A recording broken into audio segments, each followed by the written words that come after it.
Alright, BlackPoloSociety.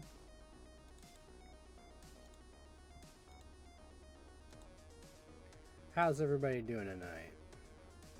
Hopefully everyone is enjoying their Halloween. What's up, everybody? Checking out the chat here. Let's see, we've got Fire Extreme with a spooky stream. We've got Pickens in chat. We got Atomic Days, aka CDH Mitch.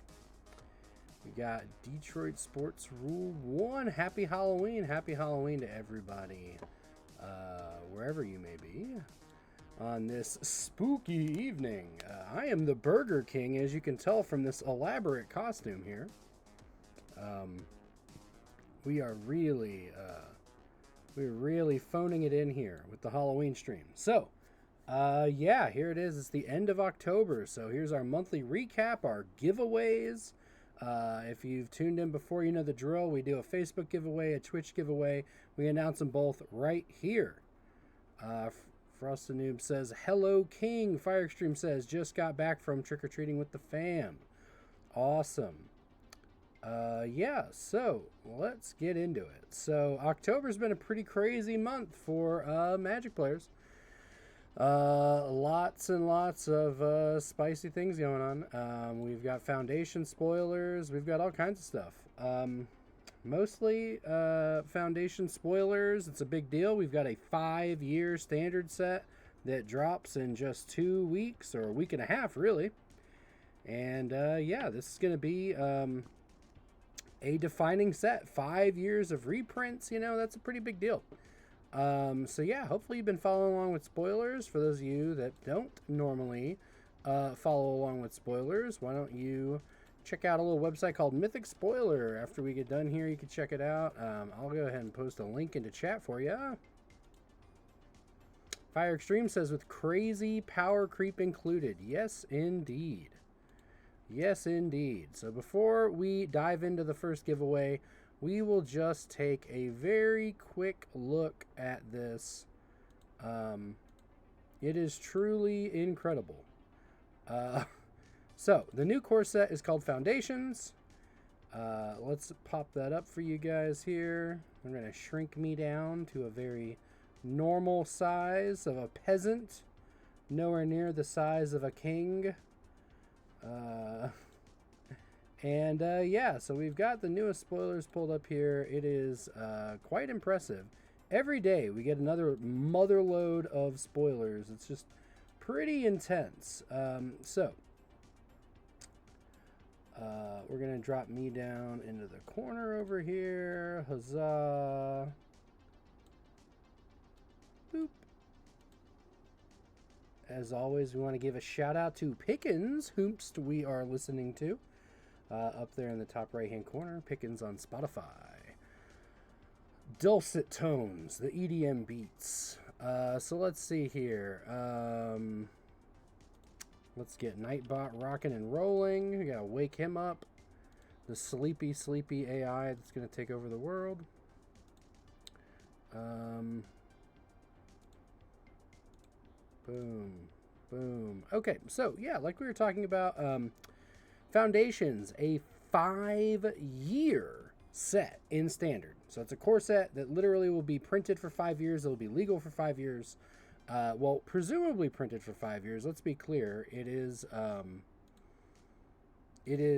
at least going to be printed for 4.5 years. Sometimes they'll have a little rotation dip. The very end of rotation, they'll kind of phase out the most recent boxes. So, yeah, let's take a look at chat here real quick. Yeah, should just call it a core set. 100% should have just been called core set 2025 or maybe 2020-30. Lucas says, hey, I got to go. Sorry, good luck, guys. That's okay, Lucas. Thanks for jumping in here. Yeah, we appreciate you jumping in even for a second. Fire Extreme says exquisite blood on a creature. Yeah, we got exquisite blood on a creature. We got sanguine bond on a guy in Duskmourn and a guy who dies and comes back. Pickens says Mythics spoiler, lol. Fire Extreme says forced sack board wipe in black. Yep. We got we'll go over a couple highlights real quick. You guys can read this at your own pace when you want. Authority of the Consoles in standard again. We haven't seen this bad boy since Kaladesh block. Very spicy. 1 mana. Creatures your opponent's control enter tapped. Whenever a creature an opponent controls enters, gain 1 life. So yeah, great control card. Gonna give mono red a real balance. Kind of a divining rod for the format. I think this will definitely see play if we see, like a Rakdos aggro, Boros aggro, mono red aggro really take off after Foundations drops. You got to remember that pre-release is the 9th. The 16th is the 15th is the official release date, I believe, and then that Saturday the 16th is actually our Casual Commander event down in Alcoa, Tennessee at the Game Piece. So yeah, we got Authority of the Consoles, great control piece. We got Ruby's back, little mana dork. We've got our Heraldic Banner for the tribal decks there. We've got a new guy who exiles creatures out of graveyards that were put there this turn and creates a token copy of it, then exiles all other nightmare tokens you control. So he just makes a copy of a new guy every turn if something hits graveyard, and that's really strong for a 3 mana 3/2. It doesn't have some crazy downside like it's only a 1/1 or it dies at the end of turn. No, you just get a copy and it's an instant speed. So yeah, that's pretty spicy. Let's see here. Pickett says, I give it 2 years before they ban something out of it. I give it 3 months before they ban something out of it. Fire Extreme says, I'd see something from a blue-black set, or, sorry, it's so funny that we mentioned UB in chat. I'm immediately thinking Dimir, blue-black set. Of course, Fire Extreme is probably talking about Universes Beyond, because everything that is not Magic lore is called Universes Beyond, of course. So I'd see something from a Universes Beyond set getting banned in Standard before something from Foundation, says Fire Extreme. I agree. Only exception would be if cards were just simply too powerful, right? I haven't seen anything that's entirely meta warping yet, but I've seen some cards that are definitely enablers that we would most likely see non-core set cards get banned if they get enabled too hard. So here we've got Zamone Paradox Sculptor right here in the top left. It is already a 1/4 for 4 that comes into play with 2+1/+1 counters on, basically 1+1/+1 counter on 2 creatures you control. So you can think of it as a 2/5 if you want. Pay 2 tap, double each kind of counter on up to 2 target creatures and or artifacts you control. Pretty spicy. Blasphemous Edict, that's what we were just talking about in chat. Pay 5, or you may pay 1 black rather than the mana cost if there are 13 or more creatures on the battlefield. Each player sacrifices 13 creatures of their choice, which I'm sure is just a, it's of their choice as a reminder text of sorts, where because it's a core set, they want it to be a little bit more beginner friendly. Yeah, so good stuff there. We've got Flamewake Phoenix is back. If you've got Ferocious, so to speak, you get to bring this guy back out of your graveyard with haste. 1,000-Year Storm, ooh la la, who doesn't love it? We've got a Raise the Past, 4 mana, return all creature cards, mana value 2 or less from your graveyard to the battlefield. Very spicy for the white weenies out there. Brass's Bounty, obviously if we have Artifact Matter set, Treasure Matter set, that's going to be a good one for sure. Genesis Wave is now going to be in Standard for 5 years. That's pretty intense. You know, there's a lot of mana dorks out right now. There's a lot of crazy creatures with ETBs. And yeah, who knows? Maybe there'll be some crazy big spell deck. This Drake Hatcher is really spicy. All the Talrand players can rejoice. It's a 2-mana 1/3 with Vigilance and Prowess. Whenever it deals combat damage to a player, you put that many incubation counters on it, remove 3 of those counters, and create a 2/2 Drake with flying. So yeah, it's instant speed, token creation, which is great for little combat tricks perhaps. Yeah, very interesting. Dwynen reprint, very cool. We've got fight spells, we've got pump spells, we've got combat tricks, we've got Tolarian Terror for all the spell slingers out there. We've got Krenko reprint for everybody who likes to tap and make a 1/1 for every goblin they control. Krenko is in standard. Let's see. Detroit says, definitely a sideboard card could main. Yeah, 100%. Detroit talking about the new Lava Spike, but better. That's a spicy one, too. Fire Extreme says, I'd say something from... Okay, we got Detroit talking about Storm. Atomic Days says, Krenko Mobby Standard. Hell yeah. Who doesn't want to see goblins in Standard, right? We got Meteor Golem. We got a new Kiora. Who doesn't have enough Kioras, am I right? We could always use one more. A 3-mana 3/2, draw 2, discard 2, ETB, and then when it attacks, if you have 7 or more cards in the graveyard, you just create an 8/8. Yep, it's a legendary, so the good news is they're not going to make a million 8/8s off their 3-drop, but, you know, all we need is like a Thought Scour type effect, and this is very conceivable on turn 4. Lots of interesting stuff. We got a new Overrun at Rare. Creatures you control get +10/+10 in Vigilance until the end of turn. We do have Overrun at Uncommon, so you can get Overrun at Uncommon. You can get Preposterous Proportions at Rare. We got a new Big Angry Worm that's super power crept. We got the old Double Strike, what is it? Double Strike Vigilance Haste back. Double Strike Vigilance Trample. Swift Blade Vindicator. That is a Ravnica Allegiance, if I recall correctly. It's been a hot minute. Lots of spoilers this week. Lots of push stuff. We got Ghalta in Standard for 5 years. What a beating. Mono green players rejoice. You know, everybody's got takes of their favorite colors and who's getting more favored than another. Mono green players definitely getting a lot of love. Lots of spicy elves. Lots of spicy mana dorks. Lots of spicy threats to close out the game. Ghalta Primal Hunger being in Standard for 5 years is definitely one of them. The new Banner of Kinship, this is probably going to be the most played card out of the entire set. It will most likely be the highest EDH rank card in the entire set. It is a fixed Door Destinies, if you will. As this artifact enters, choose a creature type. It enters with a counter on it for each creature you control of the chosen type. So ETB, you're going to effectively, you know, it's a replacement effect. It's not an ETB, but effectively ETB, you put a counter on it for every guy of a creature type. Creatures you control of the chosen type get +1/+1 for every counter on it. So obviously, you know, if you have 8 elves in play, you put this into play. They all get +8/+8. More spectacularly, unlike something like Coat of Arms, where if there's a board wipe, you lose everything. You'd still lose all your creatures, but in this example, the next creatures you play still see all the fellowship counters. They still get all the pumps, even after all your creatures get board wiped or whatever may happen. Pretty crazy. Moving on, we've got Sire of 7 Deaths, which is 7 syllables in the name. It's a 7-mana 7/7 with 7 keywords. It's an Eldrazi, which has 7 letters in the creature type. There's like 10 references to 7 on this card. This card is super pushed. It's got Ward, Pay 7 life. That's kind of insane. It is a 7/7 for 7 with First Strike, Vigilance, Menace, Trample, Reach, Lifelink, Ward, Pay 7 life.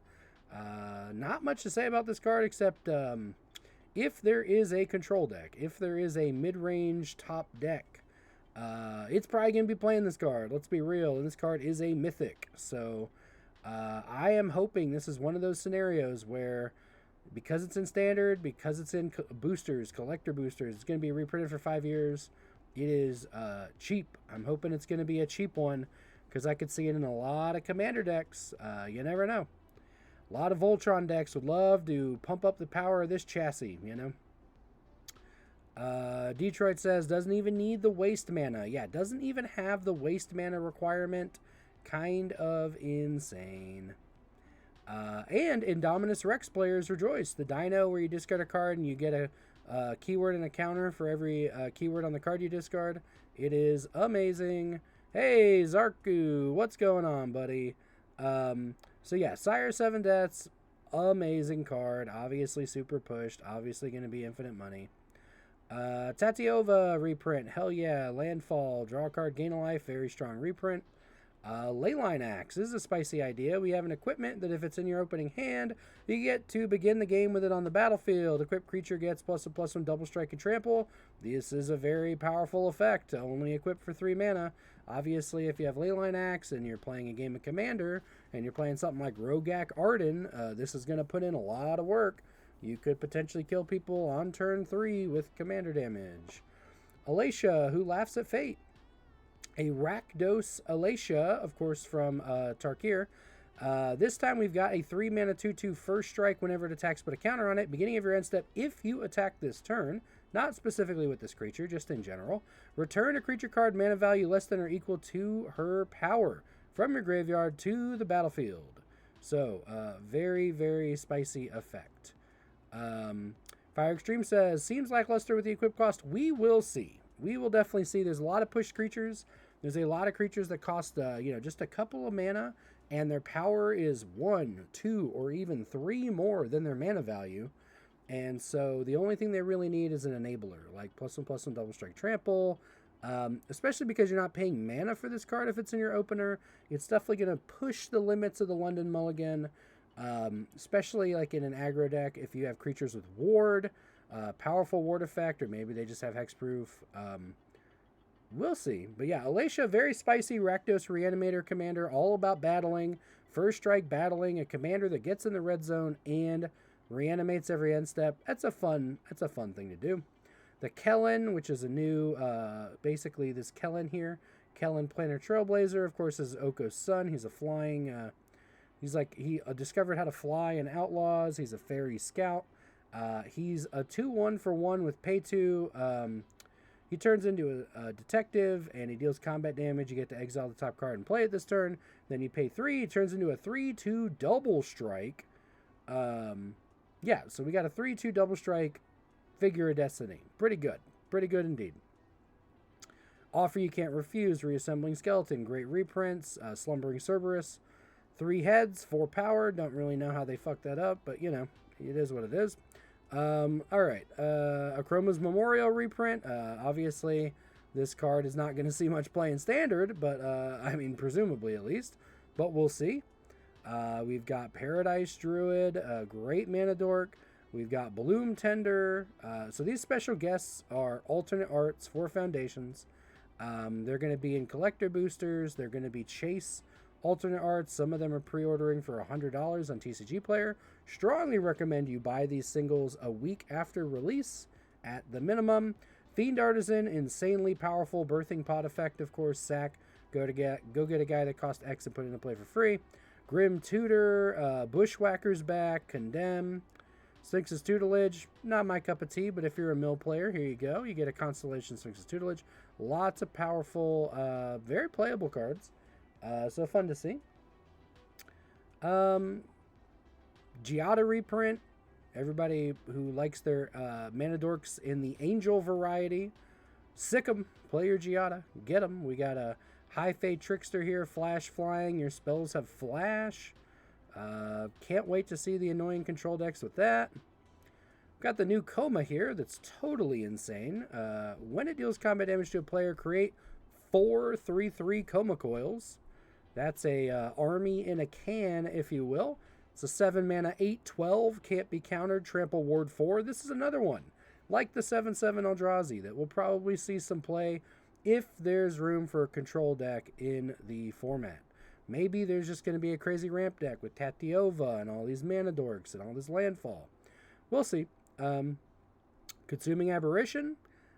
Throwback from Gatecrash. It's a 5 mana XX equal to number of cards in opponent's graveyard. Whenever you cast a spell, they have to mill till they hit a land. Take those revealed cards and put them in the grave. Very, very spicy finisher for Dimir decks. We've got this Scrawling Crawler here. It's a 3 mana Phyrexian Construct. Beginning your upkeep, each player draws a card. Whenever an opponent draws a card, they lose a life. So this could be kind of a weird little Howling Mine tempo card. Who knows?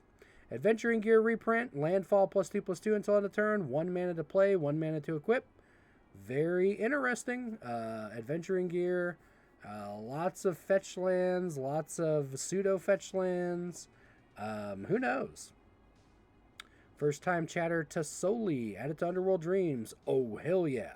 Anybody who bought the new Valgavoth Precon, the red-black deck that has all the little pingers, this Scrawling Crawler would be a very good include in your Valgavoth Rakdos deck. Pickett says, give Coma Double Strike, put him in Felix 5 boots. Lordy, yeah, if Coma deals combat damage, you get 4 3/3s. Obviously, if you have the new sword that gives Double Strike, that'd be 8 3/3s, right? Yeah, so that is real life. We got the Grappling Kraken, a 6 mana 5/6 landfall. Land enters, tap target creature, and put a stun counter on it. So this is very similar to what you might see in like a Frost Titan, but obviously there's a lot of ways to get landfall like we were just talking about. So lots of ways to manipulate that. And so let's say you get 2-3 landfall triggers, you could tap down a bunch of guys and give them stun counters. So who knows? There's definitely a lot of strong Simic cards in Standard when Foundations drops in a week and a half. We got Rogue's Passage. Very nice. We got Burst Lightning reprint. Great cards. Can't go over all of them here. It's just simply too many. We got a Painful Quandary reprint. Another great control card. The old Dimir control days, or Abzan during RTR, perhaps. You know, you had the Ashen Rider decks that were reanimating with Rites. Lots of fun on Burial Rites reanimating. People playing Painful Quandaries and Control Mirrors. We've got Zombify reprinted. Here we've got Doubling Season reprinted for 5 long years. Doubling Season in Standard. This $50 bill is going to turn into a, I don't know, maybe a $15 bill? Who knows? First time chat from Proto-Man. Zarku, what's up, buddy? Good to see you, Proto-Man. Tassoli says, Doubling Season reprint needed. Yes, indeed. We've got Muldrotha in Standard for 5 long years. This could be part of a Landfall engine, Sultai Landfall, Sultai Control. All you need is a few flesh bags, perhaps. And the world is your oyster. We shall see. Sphinx of Forgotten Lore, 4 mana flash flying. Whenever this creature attacks, instant or sorcery in your graveyard gets flashback, equal to its mana cost. Very solid chassis. I mean, it's not super power crept. Some of the stuff we're seeing new is just totally insane. But, again, I love cards like this. Anything that gives you more options. Balmor reprint, very spicy from Baldur's Gate, right? Or Commander Legends. Yeah, it casts an instant or sorcery. Creatures you control get +1/+0 and trample. Great for going wide. I mean, maybe it's a Winter Wonderland. I'm hoping that we can get a Krenko Balmor deck going in Standard. Let's make it happen. Make Goblins and Bird Wizards great again, folks. Let's do it. We got Skoo's reprint, Electro Duplicate. Yeah, we've got the new Kaikar here with this fancy art. We've also got this guy who's basically a functional reprint of the Baldur's Gate guy. He's a 4 mana 4/4. Whenever he attacks, target creature you control gains trample +X equal to this creature's power. There's another guy that's like a 4 mana 3/3 that does it, that doesn't have trample and doesn't give trample. So yeah, this is a pretty powerful effect. 4 mana 4/4 trample. When it attacks, another creature you control gains trample and presumably gets +4/+4 unless you have pumps. So yeah, that's 8 power for 4 mana. Pretty good. New Kaikar, very spicy. Kaikar who awakens the breeze.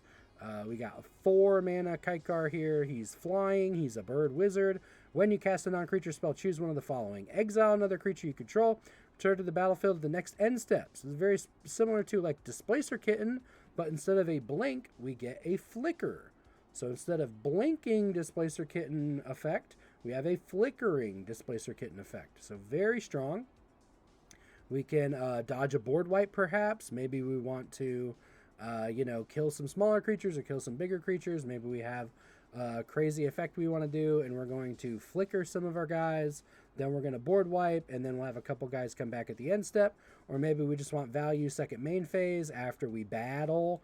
Obviously not as insane as Dockside and Displacer Kitten, but still very powerful nonetheless. In addition, On the non-creature cast, you could instead make 1/1 flying spirits, which is also valid, right? So, presumably blue-white mid-range or some type of control shell. A new Kaikar, so fun times will be had. We've got an Averna reprint here, so these are Jumpstart cards. We'll go over these pretty quickly because we want to get to our Facebook giveaway. Averna Chaos Bloom, every time you cascade, put a land from the exile cards into play tapped. Chromatic Lantern. Let's see, we've got a new Centaur called Brawlios of Ferris Band. Power toughness equal to lands you control. Whenever it attacks, draw a card, put a land into play. You'll notice it says land, and it says onto the battlefield. Doesn't say tapped, doesn't say basic. So yeah, say 5 mana, 5/5 presumably. That puts lands into play untapped. So hey, that's pretty spicy.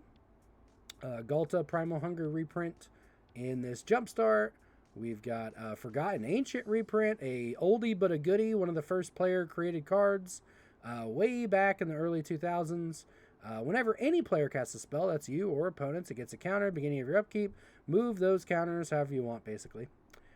We've got Jumpstart Kodama, another very spicy reprint, like a $30 card here. We've got Hurska Sweet Tooth, a new bear. Whenever it attacks, create a food. Whenever you gain life, pay Selesnya Hybrid. If you do, +X equal to the amount of life you gained. Very, very, derivative Selesnya life gain commander. Many people will be gaining life and smashing for a bunch. Surprise. Other Jumpstart stuff. We have a new Fight Boy. I know Pickens used to play Naeth. I had Naeth for a while, then I turned him into Zangief. Slinza, the Spike Stampede, is just a new version of Naeth. We'll call him Monster Hunter Naeth. So instead of Naeth drawing you cards and forcing blocks, instead we have Slinza, a 5/5 for 5. Beast spells you cast cost 2 less. Each other beast you control enters with an extra 1/1 counter. Whenever Slinza or another creature with power 4 or greater enters, pay 2 fight. So very fun. Very spicy. Yeah, it's good stuff. Slinza, the Gruul Fight Commander of 2024. Good stuff. Lots of solid reprints. We got Brothers Yamazaki and Jumpstart 25. Interesting. We got Cleon, the Human Soldier, Merry Champion. Double Strike, cast a spell that targets it. Impulse, the top card. Play it until the beginning of your next end step. Or the end of your next turn. I apologize. We've got Charmbreaker Devil's reprint. We've got Carnelian Orb Dragonkind. I assume there's going to be a Dragon Jumpstart. Obviously, that'd be a super fun one to rip out. Just give your dragons haste. Pretty strong. General Crete, the Boltbringer. This is a mono-red Goblin Boy. Whenever one or more goblins you control attack, create a goblin tapped and attacking. Whenever another creature you control enters, deal 1 to each opponent. Very spicy. The Red O'Hare loves this guy. Got Gornog, the Red Reaper, a new Minotaur commander. Cowards can't block warriors. I'm in. Haste. Whenever one or more warriors you control attack, target creature that player controls becomes a coward. This is a permanent change. It becomes a coward. And interestingly, it doesn't say becomes a coward in addition to its other creature types. So my understanding is you could actually lose a commander's tribal theme. You know, if someone's playing an elf deck and they have an elf commander, you could make that commander become a coward, and it doesn't say in addition to its other types. So I would assume it would just become a coward and no longer be an elf, no longer be affected by elf lords in that example. Then it says attacking warriors you control get +X/+O, where X is the number of cowards your opponents control. So obviously this card's amazing against changelings. Someone is playing changelings, or if someone happens to be playing like a mirror entity and they're pumping their team with mirror entity, all their guys are changelings. Your guys are going to have massive pump during attacks if they're trying to block with a mirror entity. A very niche scenario, but a very compelling scenario nonetheless.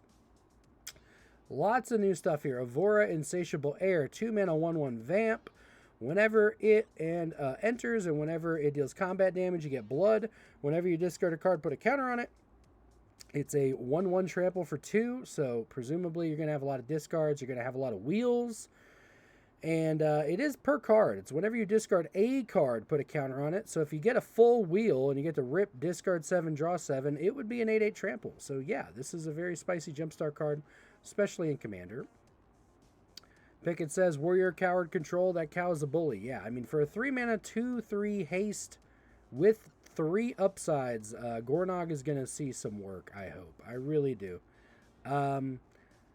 Lots and lots of fun reprints, lots of new stuff. Ophelia the Viper Whisperer. She's a Golgari commander. She's a 1/3 Death Touch for 2. Whenever she attacks, pay 2. Create a 1/1 black snake with Death Touch. Pay 5 until end of turn. Whenever 1 or more Gorgons or snakes deal combat damage to a player, that player loses half their life rounded up. Very powerful effect, obviously, making somebody lose 10 or 20 life in Commander. Very strong. Limited, probably not going to make that much of a difference to pay 5 here, but yeah, very powerful new Jumpstart Commander. Dark Confidant reprint in Jumpstart. I mean, if the card wasn't already like $5 or $10, it'd be a lot more disturbing, but we're already used to seeing everything that used to be worth money get reprinted into the dirt, so nothing new there, folks. Evereth, Viceroy of Plunder, a very spicy Rakdos color identity commander. 2/2 flying for 3, Vampire Soldier. Sack another creature or artifact, put a counter on it. If you sack the treasure, she gains lifelink, only at sorcery speed. So there is one limiting factor here, okay? Whenever she dies, you pay 2, deal damage equal to its power to each opponent. So maybe we'll just see, Voltron. Maybe people will just start whipping out their Black Blade Reforged, throw it on this treasure commander, and they will just smash, and when you finally kill it, they'll just blast each opponent for a bunch of damage. And of course, assuming that she had lifelink, last known information, you would gain a bunch of life. We got Fumulus the Infestation. This is a very interesting combo. We've got Vampire Insect. Silent Babam says Fumulus is going to wreck. Oh yeah. So this is a 4-mana 2/2 flying Death Touch. Whenever a player sacks a non-token, create a 1/1 black insect token with flying. Whenever an insect, leech, slug, or worm you control attacks, defending player loses 1 and you gain 1. So lots of ways to go wide in mono black insect, leech, slug, worm, or maybe you put it in Grist. Maybe you put it in Toxrill. Maybe you put it in insert other insect, leech, slug matters commander. I don't know. But yeah, very spicy. Gorex, the old cost reducer, exile a bunch of stuff out of your graveyard. Every time he battles or dies, you get 1 back at random. Good to see everyone's favorite zombie turtle back in the game. Issaret the Awakener's back. That's an old M15 card. Whenever a debt battles, pay X, reanimate a thing with a corpse counter. And it's basically a finality counter. If it would leave the battlefield, you exile it instead. We've got Ozox the Clattering King, a skeleton noble, can't block. It's a 3-mana 3/2.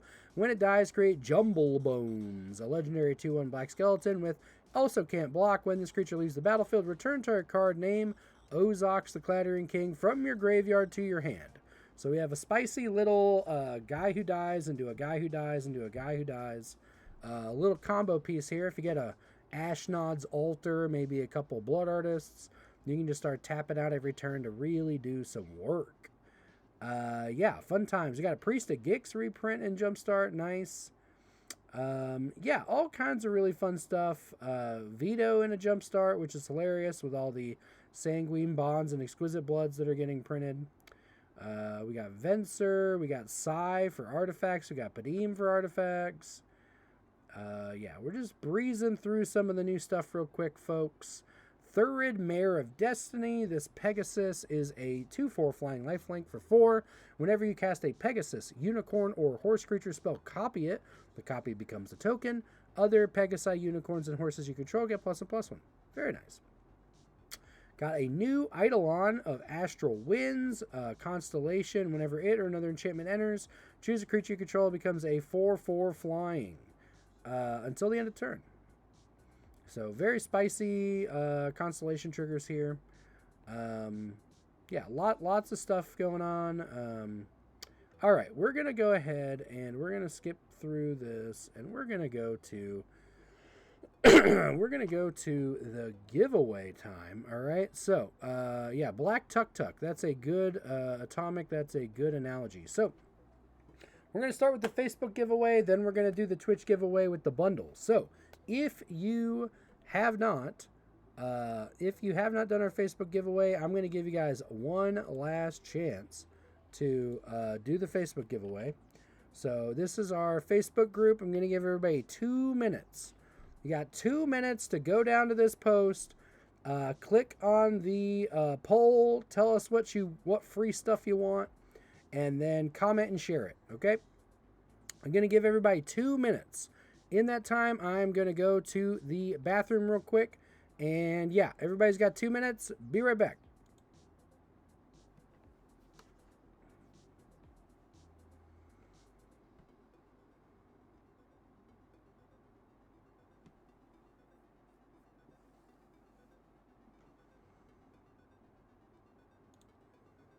For those of you who are not going to Facebook right now, feel free to post in the chat what your favorite spoiler from Foundations is. I want to hear from you guys. So for people who may be joining us for the first time, the way it works is we've got the Facebook giveaway. We're going to announce the winner of that in just a minute.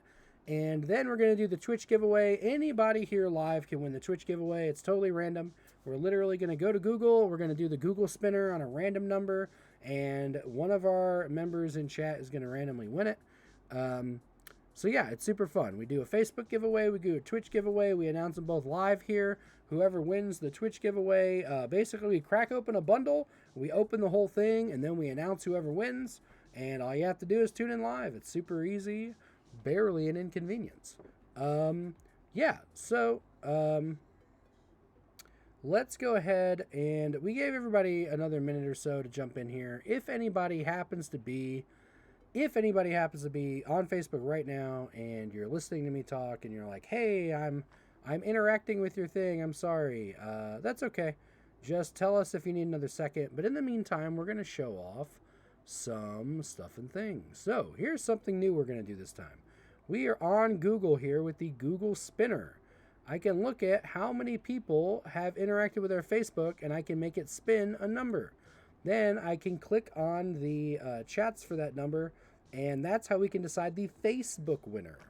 For our Twitch winner, we're going to rely on trusty old Nightbot here, which is tracking everyone who's talking in chat over the last 5 minutes, which we are going to up that to 15 minutes. So, as long as you talk in chat within 15 minutes, you can be one of the winners for Twitch. The winners for Facebook will be announced shortly here. We want to make sure we give everybody some time. So, looking at the post right now, we're actually just going to run through it so you guys kind of see the process here. This is the Facebook event, Facebook and Twitch giveaways, October recap, Foundation spoilers. We've got the poll, okay, which we asked everybody, what's your favorite sealed product to see live on Twitch?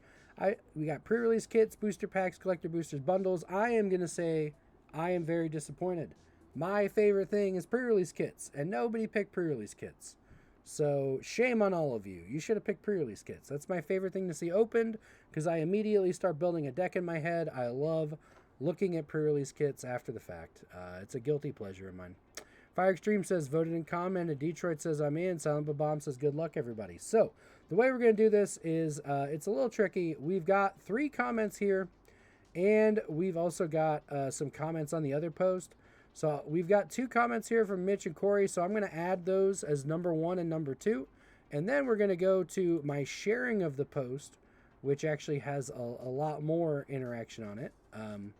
And we are going to, we're going to count all those people up. So we got Mitch and Corey, and then we've got everybody here. So we're going to add some numbers up right now. We got 1 and 2, and so we've got Nick is number 3, Daniel is number 4, Tom is number 5, David is number 6. So it looks like we've got 6 commenters. I'm going to refresh the page just to make sure we didn't miss anything. 6 people so far for the Facebook giveaway. This does not include all of the people watching for the Twitch giveaway. So again, we are going to count it off one more time. We've got Mitch and Corey, and then we've got Nick, Daniel, Tom, David. So that would be 6 people. I see 6 people here in the comments. So we are going to set our Google spinner to 6. It's going to spin, and we're going to announce our winner. So good luck to everybody. When I click the number 6, it's going to spin and randomly pick a number, and that will decide the winner of the first giveaway for the night. So we'll do a countdown here. 3, 2, 1, rolling. And the winner is number 4. So just to verify that this is not a pre-recorded thing, I'm going to refresh Google now. It says 8:43 p.m. EST.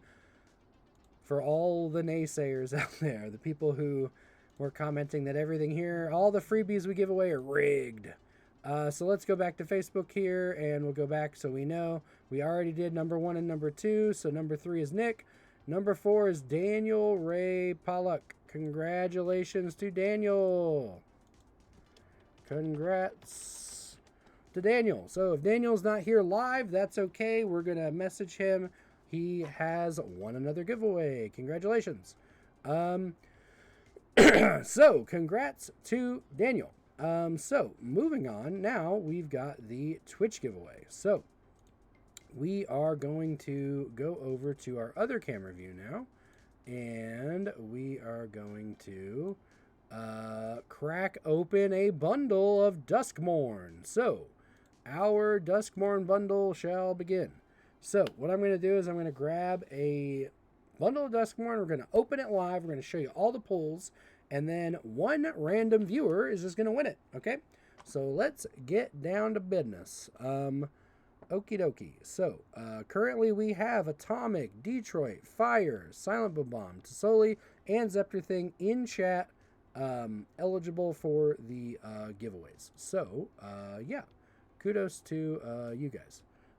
So now we're going to swap the cameras over to our pack opening cam. Excuse me. Alrighty. Bear with us for just a moment, folks. Of course, it did not switch over immediately. That would make everything way too easy. Again, pack opening cam. Let's go. Open sesame. Oh my God, there it is, everybody. All right, we're going to have to crank up the spotlight here. We can't see anything. There we go. All right. Crank up the spotlight. As usual, we are greeted by the Otter and Frog, the Loot, and Optimus Prime. Some of our many, many magical heroes here. So yes, we are greeted by many friends of the stream. So let's go ahead. We're going to grab a Duskmourn bundle. We are going to remove my crown since it's already fallen off of my head 3 times. Oh yeah, I also want to show you guys just a little shrine of random stuff we've kind of put together here, just for S's and G's. Let me show you that real quick. Bada bing, bada boom. All right. Okay, so we're back. Look at this. I got a pile of bundles. I got pre-release kits. I want to show you guys some really cool stuff here. This is all booster packs. This is all loose booster packs. Take a look at this, chat. We got Kaldheim collector boosters. We got MKM collector boosters. We've got, I don't know, random stuff. We got Jumpstart. We got, I don't know, what's this? We got Dominaria remastered. We got all kinds of stuff. We got Zendikar. This is just loose packs. We may do some kind of giveaway. This spicy little 2K full of loose booster packs, huh? If anybody in chat likes booster packs, you should definitely chat about it. Also got a ton of secret layers laying around. We got the Monty Python secret layers. We got Monty Python secret layers like this. We got Chucky secret layers. We got a Phyrexian secret layer here. For those of you that speak Phyrexian, look at that. We got a Phyrexian secret layer. We got all kinds of fun stuff laying around. So yeah, what we're going to do is we are going to open up a sealed bundle. Let's go ahead and grab that without ripping my headset off the stand. So yeah, we got a brand new bundle. So for those of you that haven't seen Duskmourn yet, let's take a look-see here. All right, we got Duskmourn. We got the titular character Winter here. We got some spooky horror stuff. We got little moth logos. The moths are the bad guy Valvagoth. He's a moth, so he is the moth logo. As you can see, we got some spooky carnival stuff, chandeliers, sealed bundle. So let's get to cracking here. Frosted Noob says boosters for days. Tasoli says who doesn't like boosters?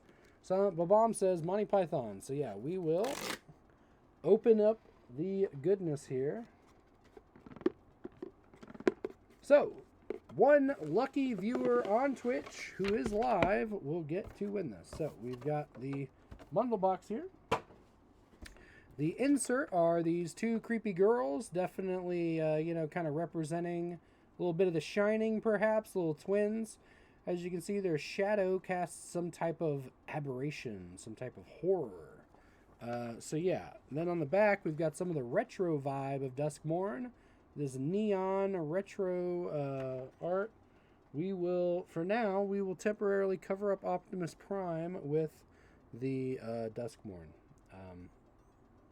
So, we will switch over to our pack cam. Bazinga!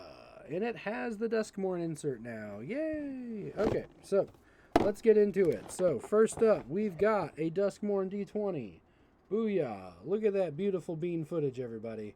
It's a kind of a minty and a purple die with swirls on it.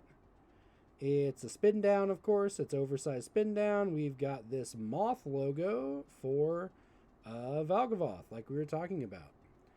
Fire Extreme says, fingers crossed you do some FF Universe Beyond openings. Oh, hell yeah.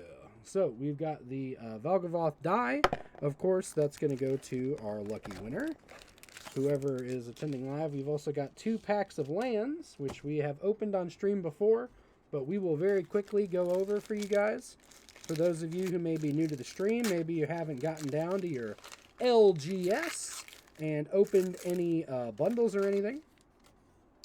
Boom. So yeah, we've got the full art planes.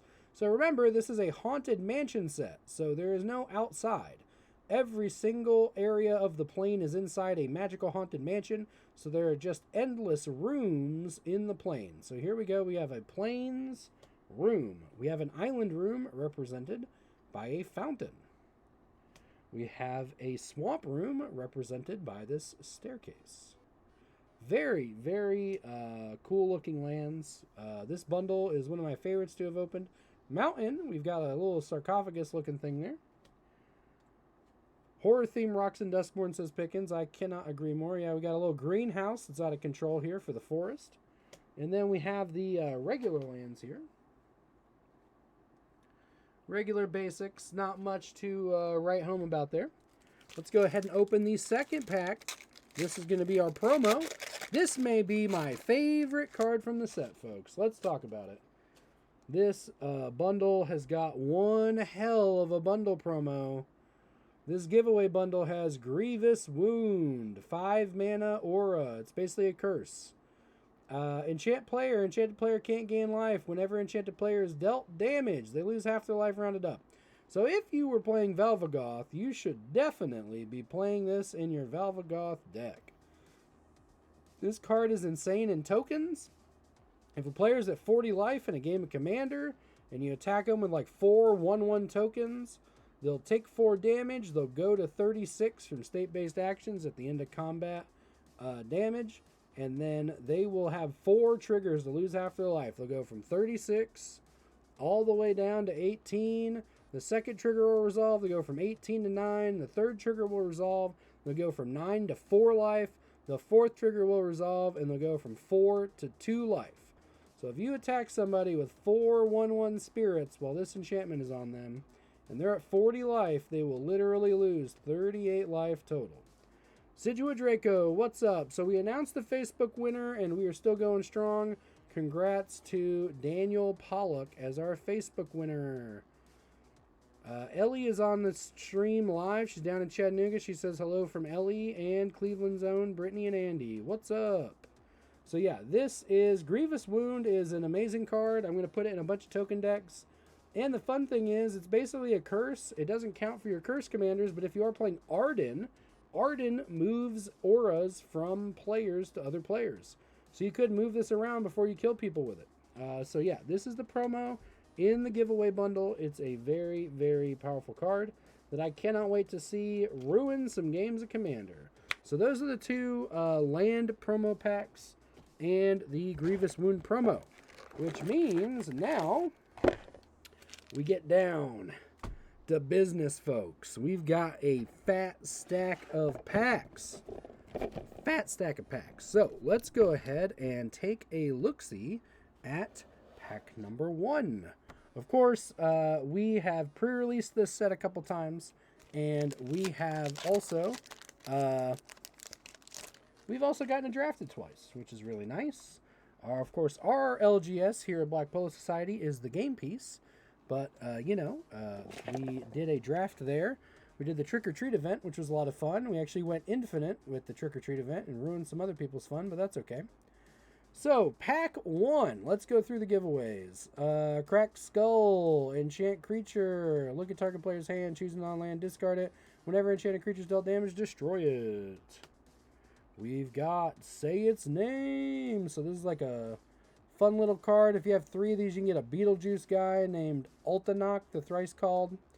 Pay 2, mill 3, return a creature or land from your graveyard or hand, exile this and 2 other cards with the same name from your graveyard. Search for Atlanok, the thrice called, and put it on the battlefield. It's a fun little card. Maybe we'll see that in the Simic standard deck. Piranha Fly, 2 mana flying, comes in tap 2/1. The Unsettling Twins, the iconic backdrop that we just talked about. 4 mana 2/2, enters Manifest Dread. Look at the top 2. Put 1 into the battlefield face down, the other into your graveyard, and then it's basically Manifest. Turn it face up anytime for its mana cost if it's a creature. This is a special action when you turn a face down creature space. Yep. Let's see what else we're working with here. We've got Rampaging Soul Ragers. This is a spicy little boy. He is a 3 mana 1/4, and his whole spiel is he gets +3/+0 as long as there are 2 or more unlocked doors among rooms you control. So yeah, rooms is a new enchantment subtype, and each room has 2 doors that you can unlock. So as long as you have 2 unlocked doors, this is a 3/4 for 3. So pretty spicy. We've got a Friendly Teddy. Hey Teddy, how's it going? So our Friendly Teddy is a 2 mana 2/2 artifact creature bear toy. When it dies, each player draws a card. We've got Found Footage. Look out, it's the Diddy tapes. 1 mana clue. Look at the top. Look at the face down creatures your opponents control at any time. Pay 2, sack, surveil 2, draw a card. Surveil 2 is look at the top 2, put them back in any order, any number in your graveyard. We have the Fear of Isolation. There are many fear cards in this set. They are all enchantment creatures. Fear of Isolation is a 2 mana 2/3 nightmare. As an additional cost to cast a spell, return a permanent you control to its owner's hand. Very spicy if you have multiple creatures with ETBs, and it's a 2/3 flying for 2. Our first multicolored is an uncommon here, Brood Spinner. 2 mana 2/3 spider, reach, enters, surveil 2, pay 6, sack it, make a 1/1 black and green insect with flying among number of card types in your graveyard. So basically delirium number of flying insects. Zarku says, fear me. So here is a room. So our pack this is an uncommon room. Okay, we've got the Painter's Studio and the Defaced Gallery. So the way it works is you may cast either half from your hand. That door unlocks as a sorcery. Pay the mana of a locked door to unlock it. So on turn 2, you can play the gallery. On turn 3, you can play the studio. It would come in. The other half will be locked. This one says when you unlock this door, exile top 2. You can play them until the end of your next turn. This side says whenever you attacking creature you control, get +1/+0. Very cool if you're in Boros because there's a bunch of 1/1 glimmers you can make. So yeah, we've got double exile / impulse draw, and we've got attacking creatures +1/+0. Our next uncommon here is Coordinated Clobbering, a new super duper pushed fight spell. Coordinated Clobbering, 1 mana, tap 1 or 2 target untapped creatures you control. They each deal damage equal to their power to target creature and opponent controls. This is a story spotlight. We have Tyvar, the elf from Kaldheim, and Zamone, the mathematician from Strixhaven, punching people. So Coordinated Clobbering, 1 mana, tap 2 creatures, fight. Very spicy. Alright, our first rare is a room. We've got the Unholy Annex and the Ritual Chamber. Unholy Annex is only 3 mana. Beginning of your end step, draw a card. If you control a demon, each opponent loses 2 life and you gain 2 life. Otherwise, you lose 2 life. So it's kind of a Phyrexian Arena that the turn it comes into play, it gives you the Phyrexian Arena effect. Then on the other side, Ritual Chamber. Pay 5. When you unlock this door, you get a 6/6 black demon creature token with flying. So yeah, that is Unholy Annex Ritual Chamber. Very spicy. Very nice. Very nice indeed. So let's see what else we got in our pack. Give me just a second here. I dropped my phone. Yeah. So the room is great. Who doesn't love Phyrexian Arena and 6/6 flying demons, right? It's a black player's match made in heaven. Okay, so moving on from this pack, let's see what else we've got. I believe I detect a foil back here. Let me get some more stuff out of the way.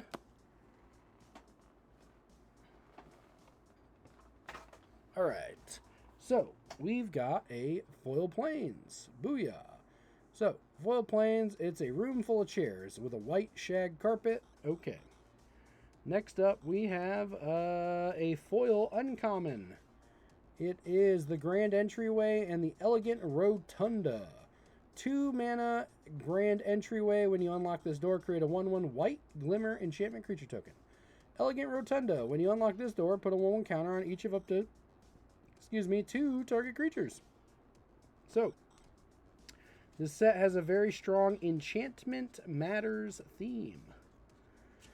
So we're going to keep out the foils and the rares, and just so that people joining can kind of see what we've already been cracking. And we're going to get into pack 2 of the second giveaway of the night. Again, congrats to Daniel Pollock, who won the first giveaway. So, pack 2, we've got a Cult Healer. Oh, hell yeah. Every cult needs a healer, am I right? So, we've got a 3 mana 3/3 Eerie. Whenever an enchantment enters or whenever you unlock a room, gains lifelink until the end of turn. So, yeah, a 3/3 for 3 with a ETB lifelink.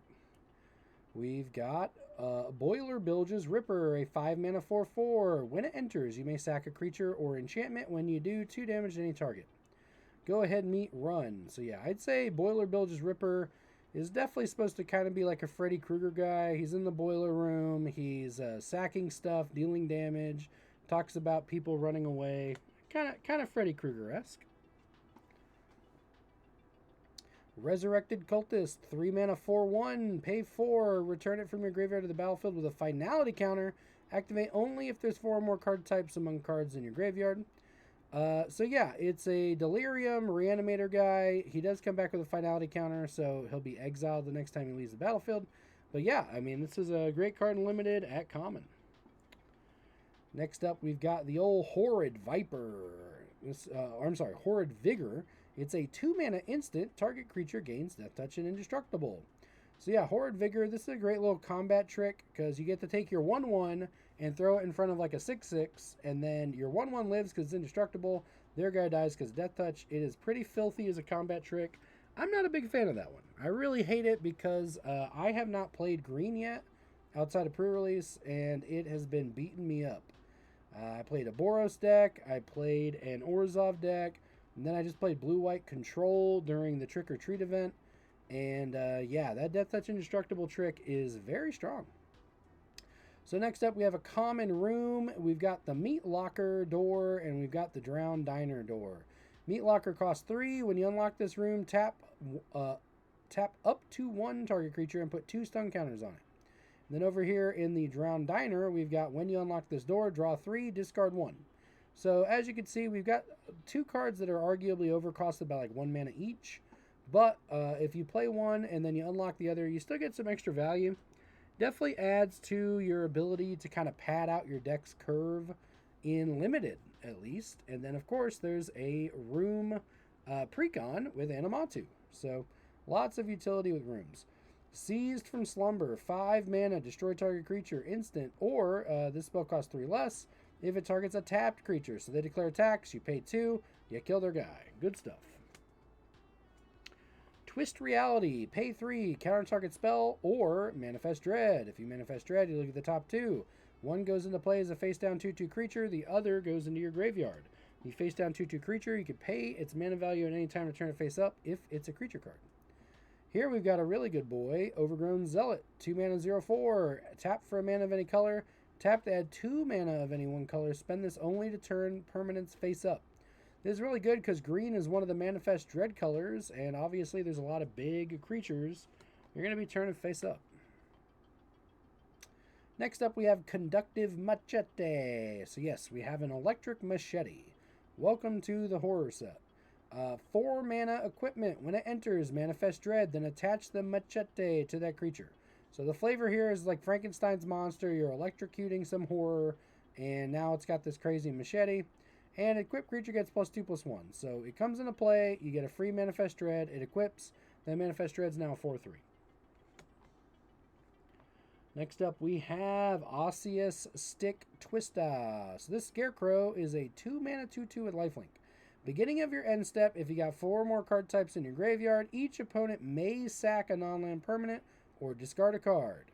Then he deals damage equal to his power to each opponent who didn't sack a permanent or discard a card. So he's a 2 mana 2/2 that can basically bolt, that gains you 2 life every turn when you hit Delirium. They have to keep sacking non-land permanents, or they have to keep discarding cards, or they take 2 and you gain 2.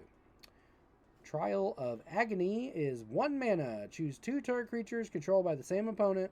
That player chooses one of those to take 5 damage, and the other one can't block. So yeah, you just choose your opponent's 2 biggest creatures that have 5 or less toughness, and you go, hey, which one do you want to die? Which one can't block this turn? It is pretty great for 1 red mana, I'll tell you. Pretty great for 1 red. Twitching Doll. This is a spooky one. It's a little doll full of spiders. So this is a 2 mana Twitching Doll, 2 mana spider toy. 2/2. Tap, add a mana of any color, put a nest counter on it. Tap, sack, create a 2/2 green spider token with reach for each counter on it. Activate only as a sorcery. So yeah, it's a mana dork that just gets counters on it every turn, and then you eventually get a whole pile of 2/2 green spiders. Fire Extreme says, is that a Saw reference? I do declare. Trial of Agony definitely sounds like it would be a Saw reference.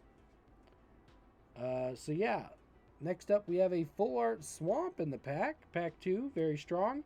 Twitching Doll, Full Art Swamp, also a foil Fear of Surveillance. Look at these shiny eyeballs. Fear of Surveillance, 2 mana 2/2 Vigilance. Whenever it attacks, surveil 1. It's very shiny. We may not get it to pick up on stream, but yes. 2 mana 2/2 Vigilance. Whenever it attacks, surveil 1. And last but not least, a toy token. Huzzah. So let's add those shinies and rares and the full art to our pile of stuff. All right, pack number 3 of the giveaway. Let's rock and roll. Pack number 3, giveaway number 2. Scorching Dragonfire. So we've got a 2 mana instant, deal 3, exile the thing if it would die. Value Town. Winter's Intervention. 2 mana, deal 2 damage to target creature, gain 2 life. Very solid black removal. Very good little combat trick. Cryptid Inspector. 3 mana, 2/3 Vigilance. Whenever a face-down permanent you control enters, and whenever it or another permanent you control is turned face up, put a 1/1 counter on it. This card can get out of hand if they're playing Manifest Dread. Pickett says the toy creatures are definitely creepy. Yep, they got creepy down, right?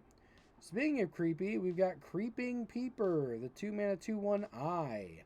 Tap out a blue, spend this mana only to cast an enchantment spell, unlock a door, or turn a permanent face up. Very, very spicy. Creeping Peeper. That was my nickname in high school, everybody. Creeping Peeper. JK. Fire says, would not have matched the set theme, but Fear of Surveillance could have been an angel creature based on the art. Yeah, it could have been one of those terrifying Biblically accurate angels. Acrobatic cheerleader, 2 mana 2/2 human survivor, beginning of your second main phase. If this card is tapped, put a flying counter on it only once. So yeah, basically, this is a 2/2 for 2. If it survives one combat, it's going to get a flying counter. And she just flies all the time. Survival is the green-white mechanic of this set. If it's the second main phase and your guy is tapped, you get value. And there's a couple little cool ways to tap your guys. Glassworks and Shattered Yard. Glassworks, unlock this room, deal 4 damage to target creature. Shattered Yard, beginning of your end step, it deals 1 damage to each opponent. This is a very powerful way and limited to close out a game. Deal 4 damage for 3 and deal 1 damage every end step. That is a solid set of rooms. Next up, we have a Cackling Slasher. He's a very spooky boy. He is a 4 mana 3/3 Death Touch. He has, when he enters the battlefield, if a creature died this turn, he gets a +1/+1 counter. Woo! Value time. 4/4 Death Touch for 4. Hey, next up we have a very spicy uncommon. Arabella, the Abandoned Doll. She is a 2 mana 1/3 legendary artifact creature toy. Whenever she attacks, it deals damage to each opponent, and you gain that much life, where X is the number of creatures you control. Power 2 or less. Little creepy crawly dolls. Arabella, very strong. Probably going to see play in the upper echelon of Commander. Faux show. Atomic Days says decks of dolls and toys. Break Down the Door. Definitely a reference here to The Shining. We've got a 3 mana instant, exile target artifact or exile target enchantment or Manifest Dread. Look at the top 2. One becomes a face down 2/2. The other gets put in your yard. Next up, we have Vile Mutilator. That was my other nickname in high school. JK, everybody. 7 mana 6/5 Demon. So this guy's ability is, as an additional cost to cast this spell, sacrifice a creature or enchantment. It is very easy in black and white because of all the Glimmer tokens. Flying Trample 6/5. When it enters, each opponent sacrifices a non-token enchantment, then sacrifices a non-token creature. Oof! That is this is a heck of a win con at uncommon. Vile Mutilator. Climbing in your windows, snatching your enchantments and creatures up. Next up, we've got Diversion Specialist. Alrighty, we got a 4 mana 4/3 Human Warrior. Manache. This creature can't be blocked except by 2 or more creatures.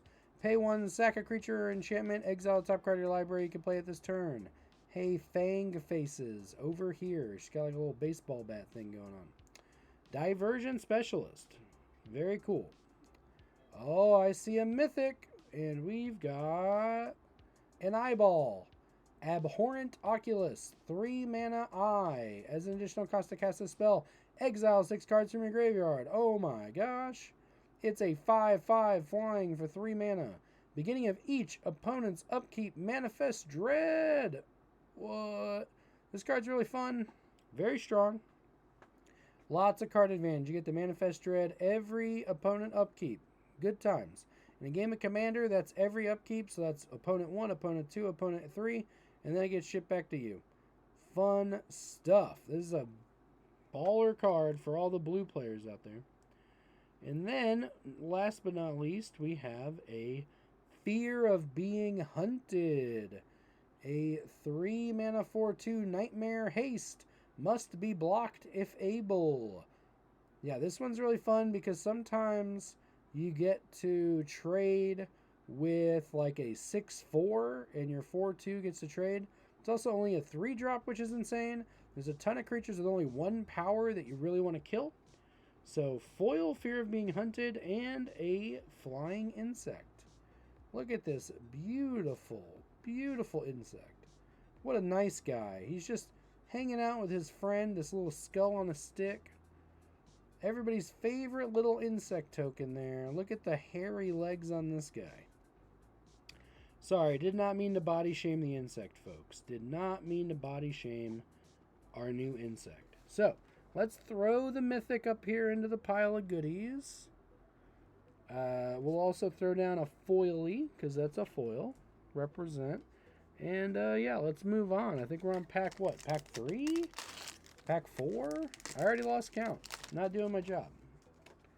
Alrighty, folks. We've got a couple more packs to go. Giveaway number 2. We've got the Possessed Goat. It's a 1-mana 1/1. Pay 3, discard a card. Put 3 1/1 counters on Possessed Goat, and it becomes a black demon. In addition to its other types and colors, activate only once. Possessed Goat. It's fun stuff. 1-mana 1/1 turns into a 4/4 demon. Not bad at common. Not bad at all. Here we've got the Most Valuable Slayer. Most Valuable Slayer. A 4-mana 2/4. Whenever you attack target, attacking creature gains +1/+0 and gains first strike until the end of turn. Fun little common. Every attack trigger, you get a little pump. Good stuff. You've got another Cracked Skull here. ETB, they discard, and when the guy takes damage, he dies. We got another Say Its Name. That's how you get 3 of these in the graveyard, and you get your little Beetlejuice wannabe. Another Piranha Fly, the 2/1 flying. Hey, our first murder of the night.